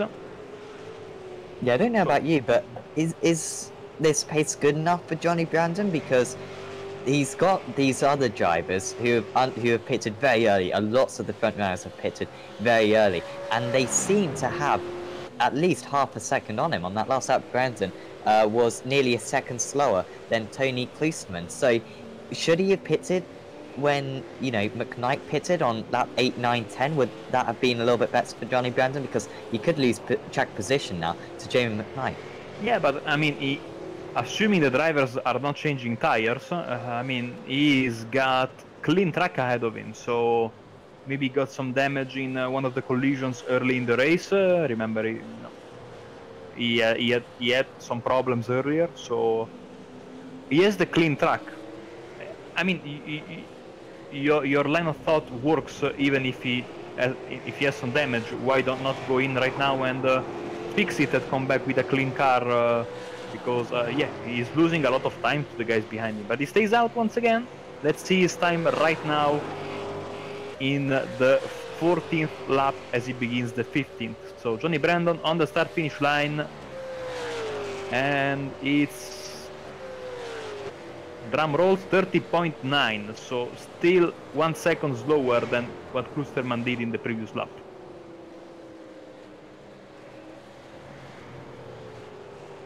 Yeah, I wonder if these drivers are changing tires. Because Klusterman is so quick right now. Like, he is absolutely flying. Well, he's just on 30.6, so he's kind of gone against me on that one. But all the times are starting to drop off. We should just, get back to the lead. We haven't seen them for a long while. It's relatively stable. Michael Cacknell, leading very well, not making any mistakes. He's 6 seconds ahead of Foggy. That was at about 7.5 seconds. So you can see that gap has edged down slightly.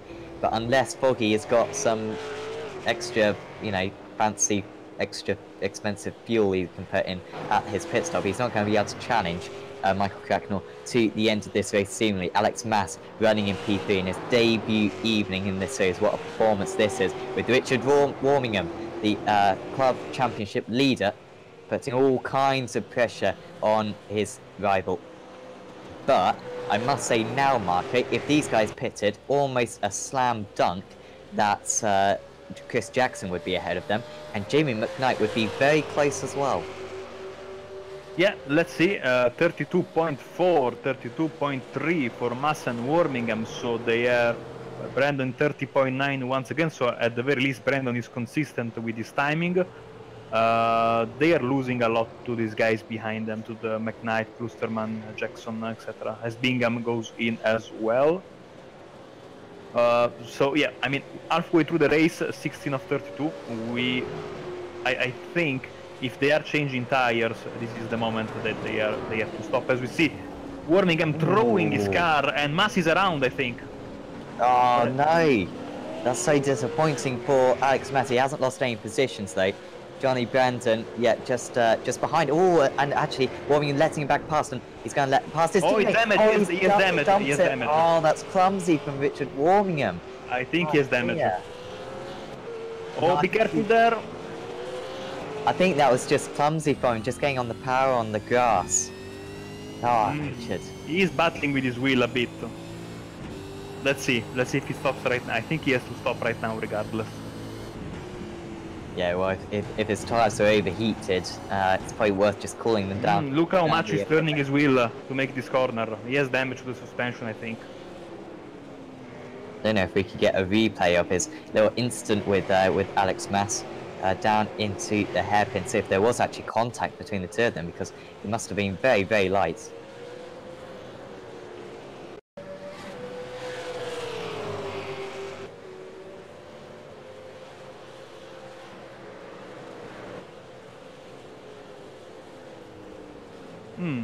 Front contact, so maybe it was just a clumsy move there by Warmingham on the grass. Let's see, because I see him battling with his wheel. Onboard view of the crash. Thank you, Sam Kumo, behind the cameras. Yeah, front contact, definitely. So he didn't hit with his... No, he was just waiting for his opponent. Yeah, that was a clumsy mistake, Sam, you are completely right. Yeah, and you'll see, just he gets on the power on the grass.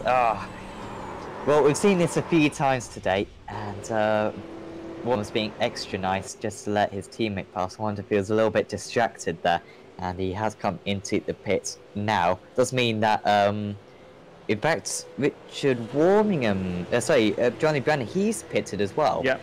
And it was a very poor pit stop, wasn't it, Marco? 31.63 seconds. He's got a speeding penalty, I think. So 2 spins and a speeding penalty for Johnny Brandon in this race. Well, his pit lane time was almost 1 minute compared to the 43 seconds of the other driver, so I quite clearly think that was a speeding penalty, as Foggy is in the pits as well. Wow, what a terrible race for Brandon. I mean, all the championship contenders are having a very bad day today. The real winner today, apart from the race winner, will be the one who has the least worst race out of these championship contenders. Yeah, I think so. Well, I think after this race we're going to have 2 more championship contenders, because Michael Cracknell has been chipping away at these points so well after missing the first round at Silverstone. He's bringing himself right back into the fray now. And also, of course, we've got Nico Foggy getting himself back in with the chances we talked about a little bit earlier on. So we could well have 2 more championship contenders after this round, which would be absolutely fantastic if that is the case. Michael Cracknell surely will just pit now, just to cover up any kind of undercut by Nico Foggy. And he is going to pit now. It's an awkward pit lane entry, isn't it, Marco? We saw a driver go onto the grass in the BSI GT not too long ago and didn't seem to get a penalty for it. So I can only imagine Brandon has just sped on entry. Yeah, and as Cracknell goes in, let's see, because would be just a small thing, but I think if Ma stays out, he will lead his first lap. No, he's in, so no. I'm wrong even in the little things. Oh, he's around! No, this was on you, Sam. I'm sorry. You just talked about it. What? I'm taking responsibility for that. It's all your fault, Marco. Don't put it on me. I know you do 100% of the curses, but you gotta take responsibility sometimes. Cracknell is ahead, isn't he? So that's good. Yeah, he's in P3. So O'Brien, Gunter, Cracknell, O'Connor, Foggy, the top 5 right now. Mass has also hit the fence while putting in the reverse, but he will use his fast repair, no problem for that, but he is dropping down the order. Maybe he got a penalty for, going over the cones. No, he's out of the pits, 40 seconds, no trouble. Down to P12. Hopefully he'll be, willing to put up a fight against Johnny Brandon, although the gap between them, I'm not sure quite how large it is. It's 9 seconds. Oh, wow, so Brandon's got a while to catch, hasn't he? So, Brandon... is he going to catch up to Mass? 32 laps. He could give himself a chance, couldn't he? Probably will catch by the end of this race, but Tony Klusman seems to be out of touch. So to Jamie McKnight. And yeah, after all those incidents, Mark, I talked about Jamie McKnight maybe get a podium out of this, with Mass, Warmingham, and Brandon all making mistakes. He's right in there. Yeah, and now he is going to make a move on Annenberg right here for 9th position, Joey McKnight. So another position gained. It's been looks like no one of the front runners in the championship wants to get a good result tonight. So it's still a long way to go. So there could be more mistakes as the tires wear. And of course, you get, it's the back end of the second race of the evening, so maybe you are not as fresh and as quick of mind as in the beginning of the race. As we see, Foggy and O'Connor 4th and 5th, the two teammates. Don't want to be harsh to XPR, but they are not above team orders, seemingly. They are very generous to one another whenever they are fighting. So, Foggy... I imagine that was quite a simple move on Lane O'Connor. He was up 16 positions up. Yet to make a pit stop though. It's Lane O'Connor. Should still be able to go another few laps, but could actually be a decent result for Lane in this race. I think certainly a top 12 is on the cards. Gantar under pressure from Cracknell. And this is a little bit awkward now for Cracknell, isn't it, Marco? Because he's still got 7 seconds over Nicole Foggy. There's no rush with this. But at the same time, you don't want to spend another 4 laps behind this driver. Because all of a sudden that gap could really bleed away. Yeah, good for him that O'Brien stopped. So he's only 1 car to pass. He is going to try for the move here. And Gantar has all the rights in the world, as O'Connor is in as well. But you see there's no match, and Cracknell is in 1st, Gantar and Foggy P2 and P3. I'm expecting Gantar, Soiree, and I think also Croft in as well in a bit.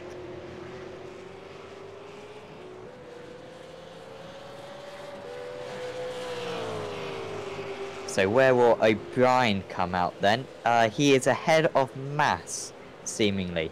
So that's just added salt to the wound for Johnny Brandon, I think, because that's another driver that he's going to be behind at the end of this race, potentially. So, O'Brien about 1.2 seconds then ahead of Alex Mass. So that's how it's worked out for him behind Klusman. Jackson is around. Jackson is out round. And where's McKnight in relation to this? Only just behind, so another position potential for Jamie McKnight. Of course, Jackson is going to finish on the podium as long as he just, doesn't make any more mistakes. And I don't really know what happened there for Chris Jackson. Here comes the replay. See, that was Soiree right in front of him, locking the brakes. Oh, mistake by Jackson, yes.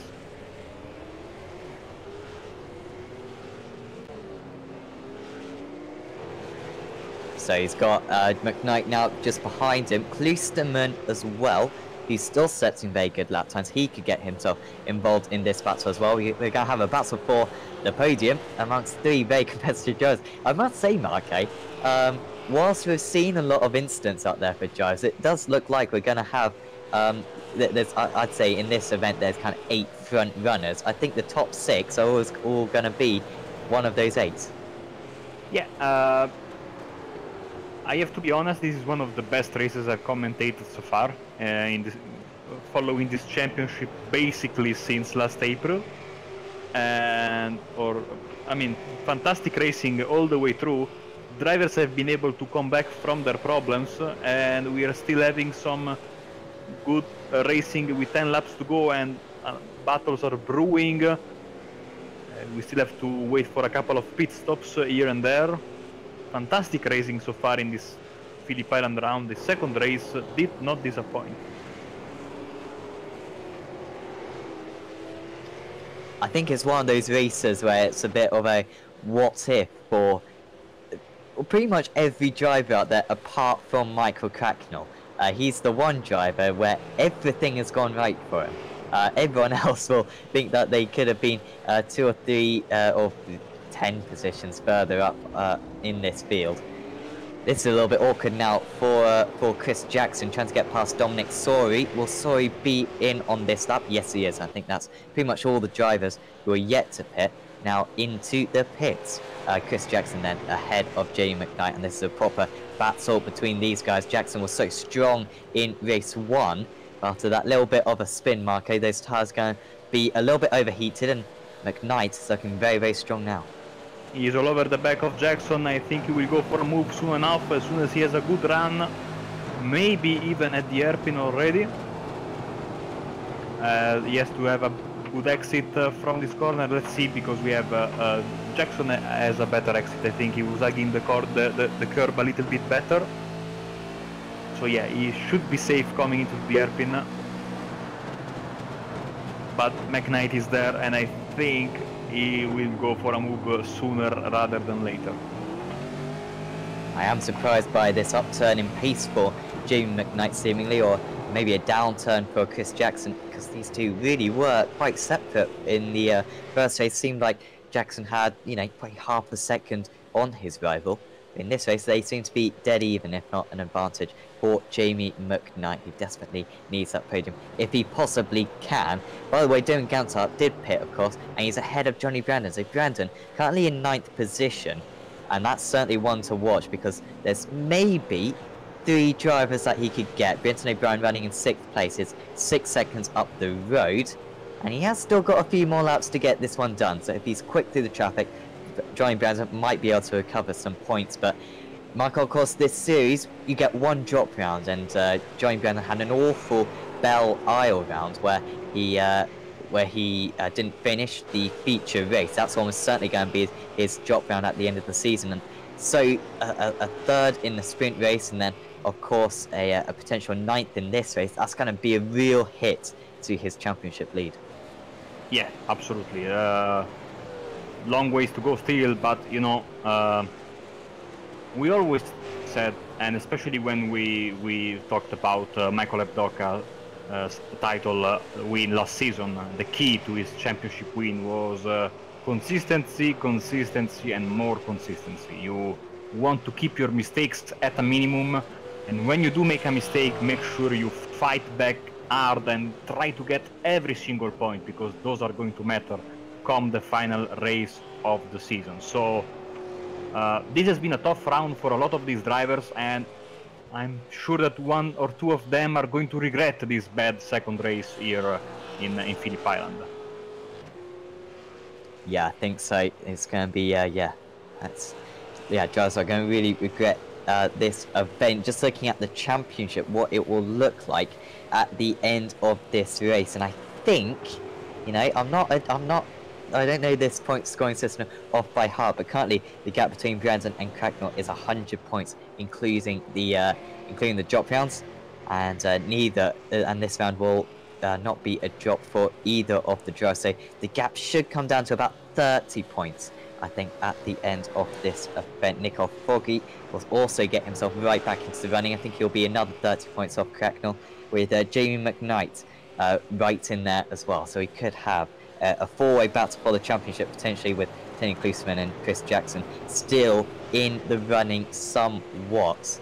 It just is going to be absolutely fascinating going into these next 5 rounds of the championship to see who will be the champion in Brands Hatch. Damon Gantar trying to get the move here on, trying to defend, trying to get the move on Alex Mass, sorry about that. And yeah, Gantar down the inside, Mass around the outside, almost off the circuit, and can he possibly get the car stopped? Yes, he can, a little bit sideways on the apex. Gantar, though, as we've seen so many times this race, if you can just carry the speed around that hairpin, you get a nice little run into this one. And as he goes down the inside, Doman, he might just be able to pull ahead. No, he won't be able to. Alex Mass is sticking in there. What a brilliant debut performance this is, apart from a little bit of spin on the pit entry. He has been absolutely superb, and Doman Gantar, I sometimes doubt his race car. Boy, was that good, Marco. He is up into 7th position. Yeah, great move there by Gantar. Now, I don't want to rush in my judgment, but if Alex Mass keeps practicing and racing in this series, he's going to become a star in a few months' time. Yeah, I think so. Of course, last season I remember Nicole Foggy's debut in this championship at Bathurst, and it's very rare that a driver makes a big impact. So to Michael Cracknell, of course, at Okayama Short, and this is really up there in terms of those performances from Alex Mass. I'm certain, like you, Michael, that he's going to be able to make himself a real challenger for podiums in the future and potentially even race victories. So we are on lap 26 out of 32, and Cracknell is leading from Foggy, and Jackson, McKnight, Klusterman round up the top 5 after all that has happened. So still Brandon is behind Klusterman, and once again I wouldn't have thought that to be possible after what we saw in the first race with the big connection issues for Klusterman that had him starting from the back of the pack. So once again, it's never over, as we see battle for P10 right now. Samuel Buzen and Nikolai Bogatayrev, the pole sitter, let's not forget about that, but he had a very bad start. He bogged down on the starting grid, was overwhelmed by traffic left and right, but still he's about to get another top 10 if he's able to get around Sam Buzen, so it's not over. Yeah, and that wouldn't be a bad result whatsoever for Nikolai Bogotayev if he can possibly get that result. Sam Buzan, yeah, doing well up in 10th position. That'd be one of his best finishes, I think, in this series for the, I think he's the SEA racing driver. No, or is he sim ability? I'm not sure. I don't have the most up-to-date paint packs downloaded, so what team is he? He is a SEA racing, sorry. It's Samuel Buzan, and he is trying to get that team a nice little top 10 result, but the gap only 2 tenths across the line.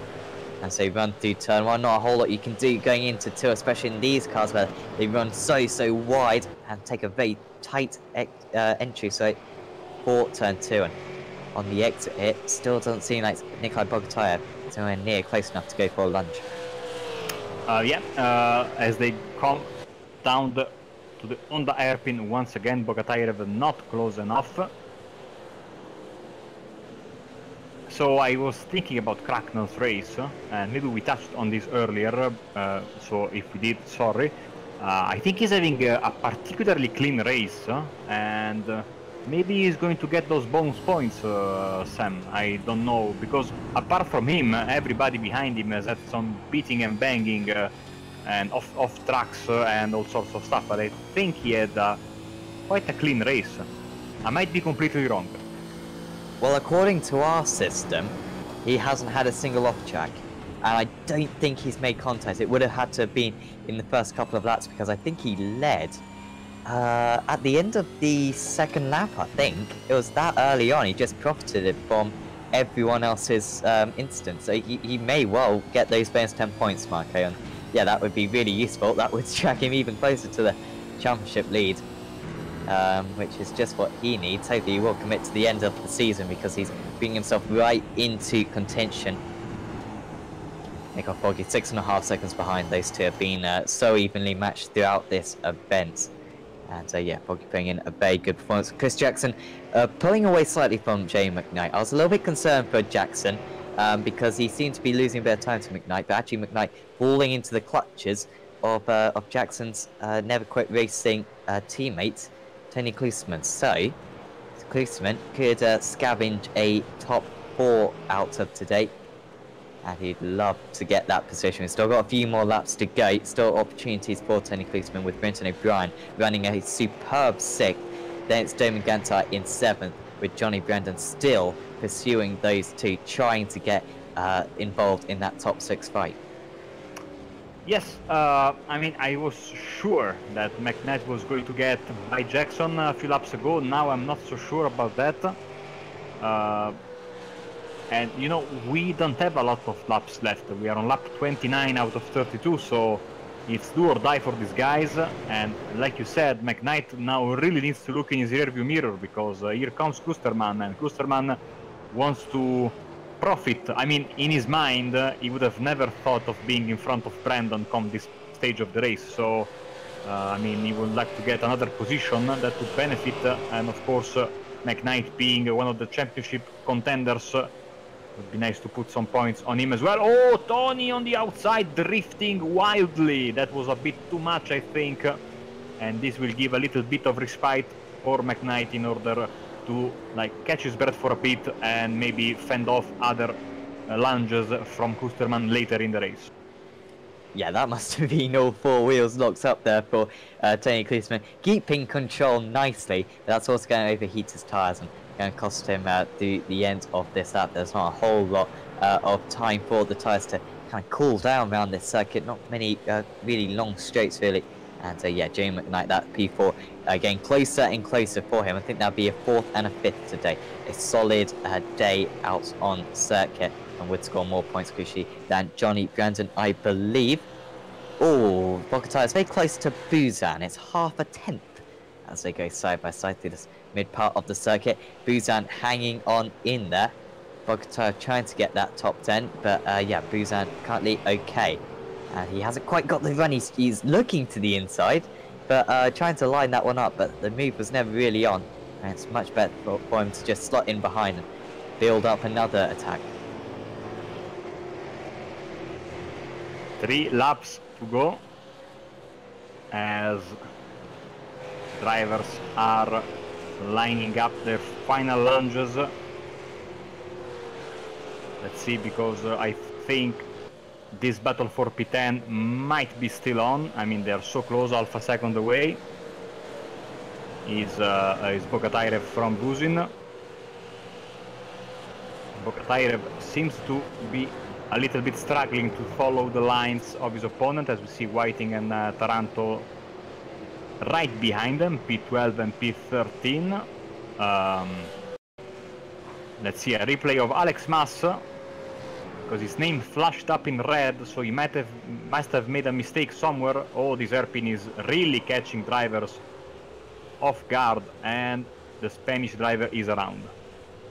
Yeah, he's made a few mistakes in recent laps. I think those tires just really struggling now, but he's got such a gap that, you know, he's in a pocket of about 19 seconds between Brandon and Buzan, so not too much pressure on Mas, but another mistake like that would give him a little bit of trouble.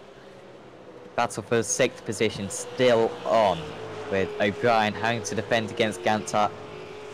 Gantar really would like a nice little result here.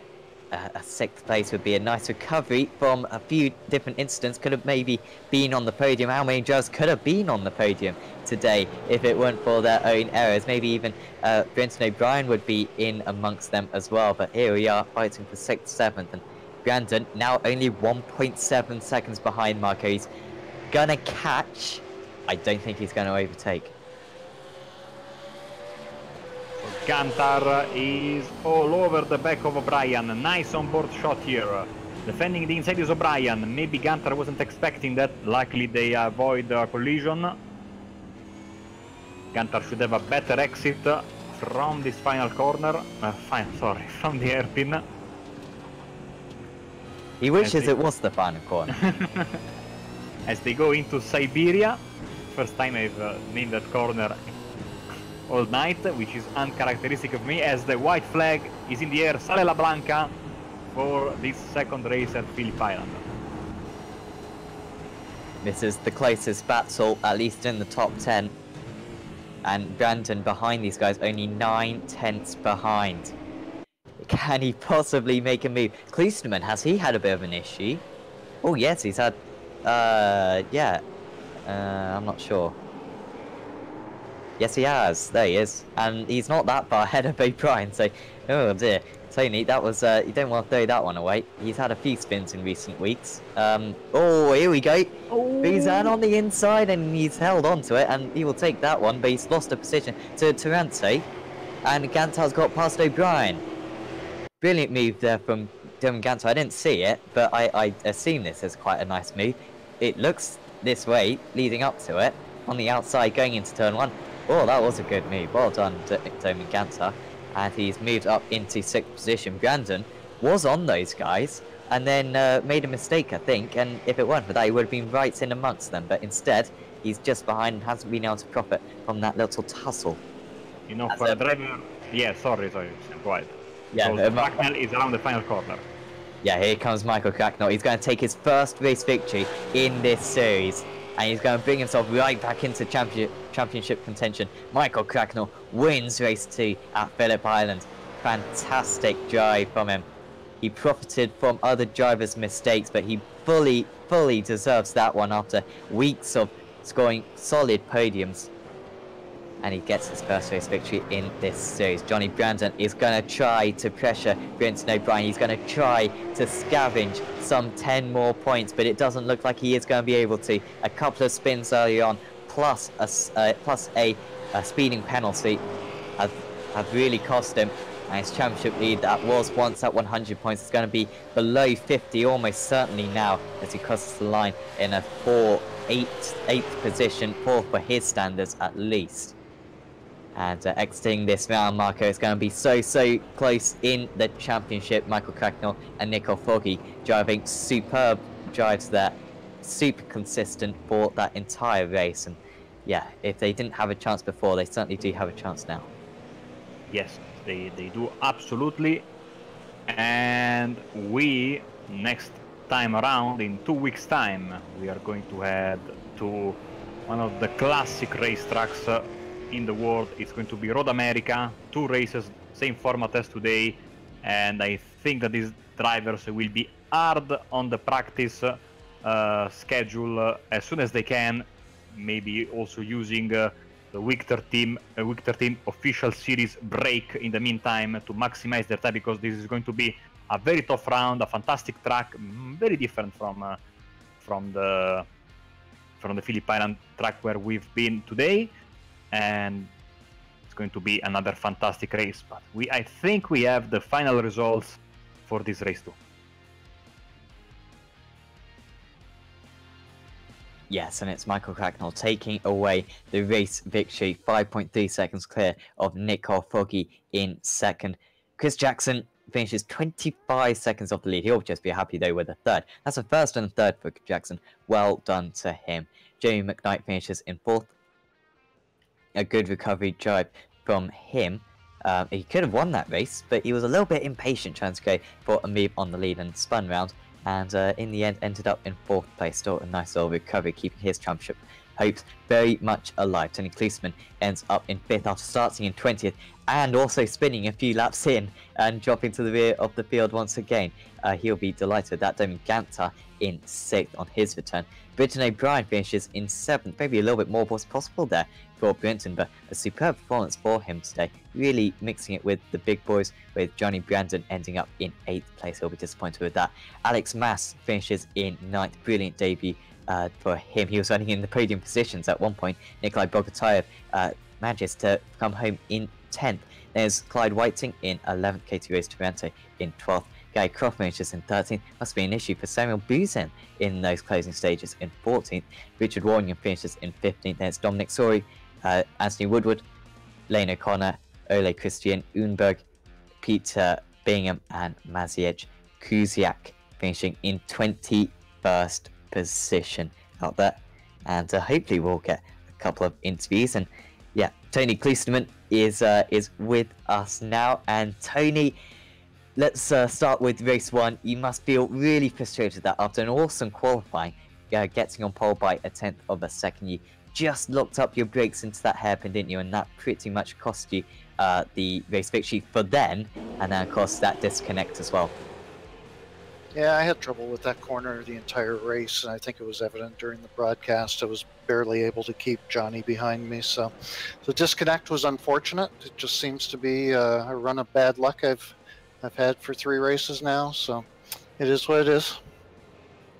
Yeah, and in that race too, you had to try to make your way back up through the field, starting in last position and then dropping down the field once again. Did you ever kind of get negative in that cockpit, or were you always positive and just looking for the next driver to dispatch? I think I had one moment that I may have had a little meltdown. From 20th to 6th and 1.5 laps, I think. And then unfortunate circumstances. I'll have to see the replays to see exactly what happened, but I don't know. I might have a bullseye on me. Yeah, you've been super unfortunate with the contacts recently. But yeah, going into the next round is going to be the Super Sprint at Summit Point, of course, and that's going to be a real unique challenge for you. Yeah, Summit's very tight, and with the Super Sprint, reverse and that full reverse for the last race, it's similar to Lime Rock that we did last year. Hopefully the racing is as good as it was at Lime Rock. Everybody really behaved themselves and drove well, so we'll see what happens. Yeah, we will have to see what happens. And before we let you go, anyone you'd like to thank? New Zealand Sim Racing for sponsoring this round, KSW Painting for sponsoring the championship, and of course my teammates. Chris Jackson just had an awesome day today with a first and a third. Really proud of what he's been able to accomplish of late, so good race all the way around. Yeah, absolutely. And thanks, Tony, and we'll see you next time. Take care. Yeah, of course I was wrong about that Summit Point. Of course Michael was talking about Road America, but I just read the schedule wrong. And yeah, it is of course Road America coming up. Chris Jackson, we can have a conversation with. And Chris, first off, well done. Race 1 victory. We've been talking about it a little bit, how you haven't got a race victory since season 2 or season 3 at this circuit. But you've broken that now, and you've got your first race victory in a while. I'm very happy. I knew this was the track. If I was going to beat the quick guys, I thought this might be it. So I was quite happy. I had good setup, good pace in that first race. Tony pushed me, and lucky we disconnected. But yeah, that was a lot of fun, that first race. Yeah, absolutely. Must have been really. What was it difficult keeping, those drivers behind, or did you have confidence that Tony wasn't going to do anything reckless and he wasn't going to put too much pressure on you in that first race? I did a race distance practice, and I noticed how the tires fell off and how overdriving them really hurt. So I thought if I just keep it clean, don't push them too much, I might be able to edge out a bit of a gap. So I was really more concerned about the first 8 laps of that, and then I thought if I can maintain that lead, I might pull away, which is what ended up happening. So. Yeah, and in that second race, apologies, I don't know quite what happened to you in the first few laps. There were so many incidents, as you probably well know. We didn't really see you too much. You seemed to be struggling to make a little bit of progress initially just up the field, but you did find yourself in a decent position after the first few laps. Just take us through kind of your experience through that. Yeah, it was very tough. We were very close. I think we had 3 wide going into turn 1. I think I had a touch of netcode that bumped me off. I was able to get back in, only lose a little bit. I had a teammate who rear-ended me. Luckily, was able to kind of save it, had a bit of damage, and just was really struggling.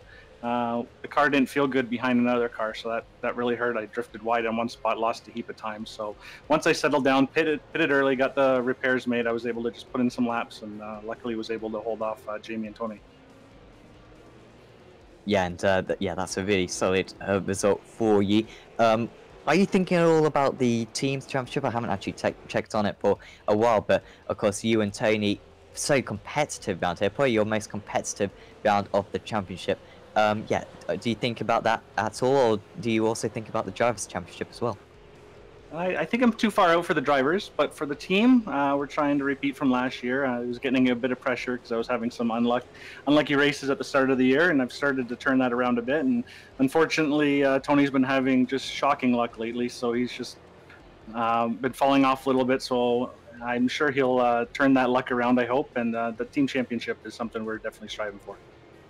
Yeah, absolutely. Before we let you go, Chris, anyone you'd like to thank? I definitely have to thank my wife and the family for letting me jump on. SimAbility, our sponsors, our team, Tony did a great job with setup. Victor, who wasn't here today, gave us a really, really good setup. So cheers to them, and cheers to you guys. Thanks, Chris, and hopefully you can repeat that success at Road America. Cheers. Thanks a lot, guys. Next up, we will have a conversation with Michael Cracknell. And Michael, well done. It's been coming. That first race victory for you. It's been coming since the start of the season. It must feel great to finally secure it. Thanks, Sam. How you going, guys? Yeah, no, it was really, really good to sort of get through the carnage at the start. It was the first couple of laps were pretty hectic, but once I got through to the lead, it sort of just didn't look back. Just concentrated, put my head down, and tried to do sub 31s, and I knew that it'd probably get me home. Yeah, definitely. Of course, different drivers kind of have their different techniques in terms of trying to keep up their concentration. And of course, Nick Cole was pushing you throughout, despite you having quite a handy gap of about 7 seconds. You had to keep on the times. Were you just kind of racing against the stop clock just to make sure that you kept your intensity up? Yeah, definitely. I knew Nico was sort of 6 to 7 seconds behind, and there was a couple of stages where he was sort of gaining a couple of tenths here and there, and I'd have to sort of put my head down a little bit more and focus. So yeah, even though he was that far behind, because I think he struggled a bit more getting through the traffic. Yeah, I had to just make sure I didn't make any mistakes.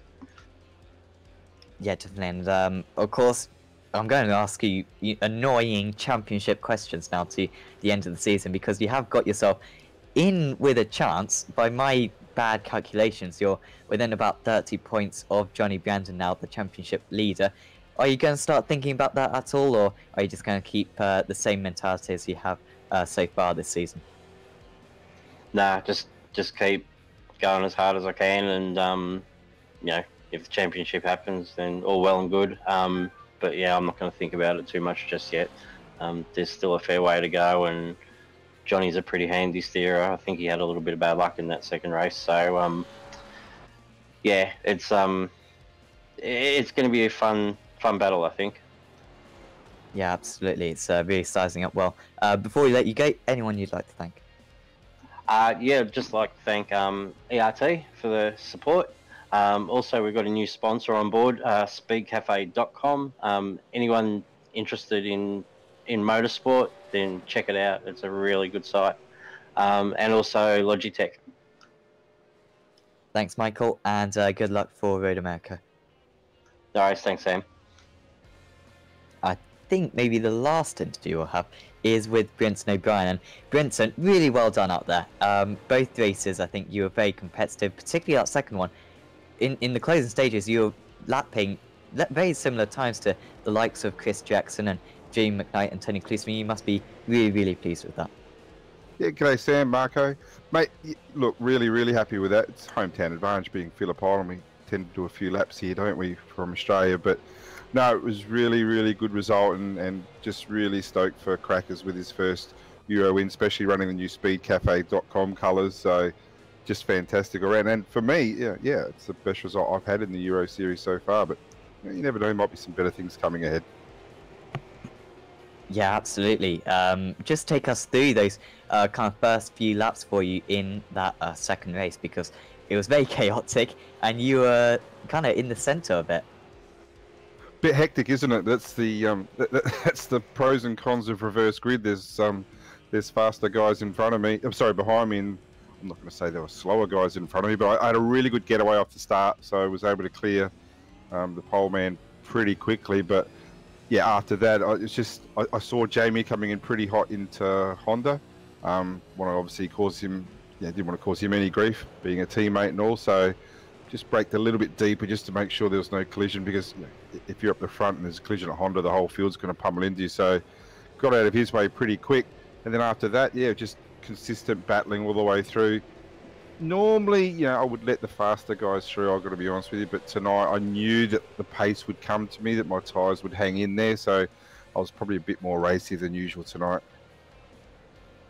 Yeah, and in the end, that got you a 7th position. What were you doing with the tyres? Was it with your setup, or were you just really trying to focus on protecting those tyres early on in the race? Yeah, really, especially the first stint, really trying to focus on protecting those tyres, because I knew I could go a little bit longer. Like, I'm always very good on fuel. Probably describes why I'm so slow normally, but with the tyres, I was really focused on trying to make sure that they were in good order. And we just changed a few things with the car as well between sessions from the hot to cold, which would have helped long term, and you could see the difference that made with Mick Cracknell. And special shout out to Jamie McKnight after where he was on lap 1 or lap 2 to fight back there. Just shows you how well the team's going at the moment. We've really got the car hooked up. Yeah, absolutely. You and your team are doing really well at the moment. And before we let you go, any shout outs you'd like to give? Yeah, speedcafe.com just came on board with our new sponsorship this week. Fantastic to have them and their affiliate partners, Justin and the crew.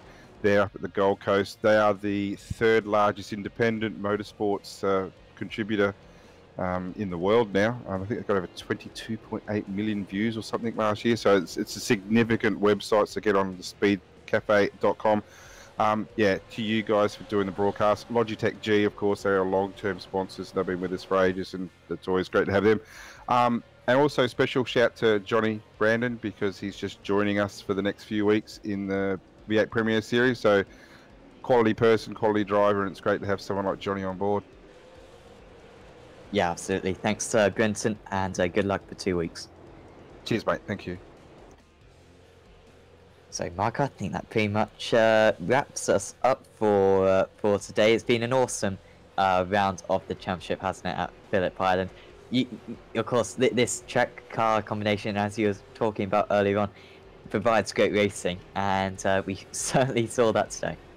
Absolutely. And when you go to these classic tracks, it's almost 100% sure you're going to get fantastic racing, and that's why I'm so excited for the next round in a couple of weeks. Like we said, in Wisconsin, Road America is going to be fantastic on a very long track where we've had, let's not forget, the special Enduro 3 months ago.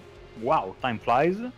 And I think, was it 3 months ago? Maybe it wasn't. It wasn't even 3 months. No, sorry. It was about 2 months. Couple of months ago. It was the day of the Le Mans 24 hour in real life. So, So, can't wait for that race. That Enduro was absolutely enthralling. And the drivers that participated in that race, I think, will have a little bit of an advantage, because the track is very, very long, a lot of corners, and you have to be on with your game if you want to succeed in Road America. Yeah, absolutely. That will be with us in 2 weeks' time. Just a bit of a notice as well, because next week we got the SR8 Elites, the Radical SR8 Elites. They'll pretty much be taking this time slot, I guess, on Saturday. So certainly do not miss that. We've also got the BSR GT tomorrow and the IGPS as well. Monday we've got the World GT Series, and on Monday night we've got the Tech Sports Car Series. Tuesday the BSR MX5s. Wednesday we won't have the ILMS, unfortunately. That's over for now.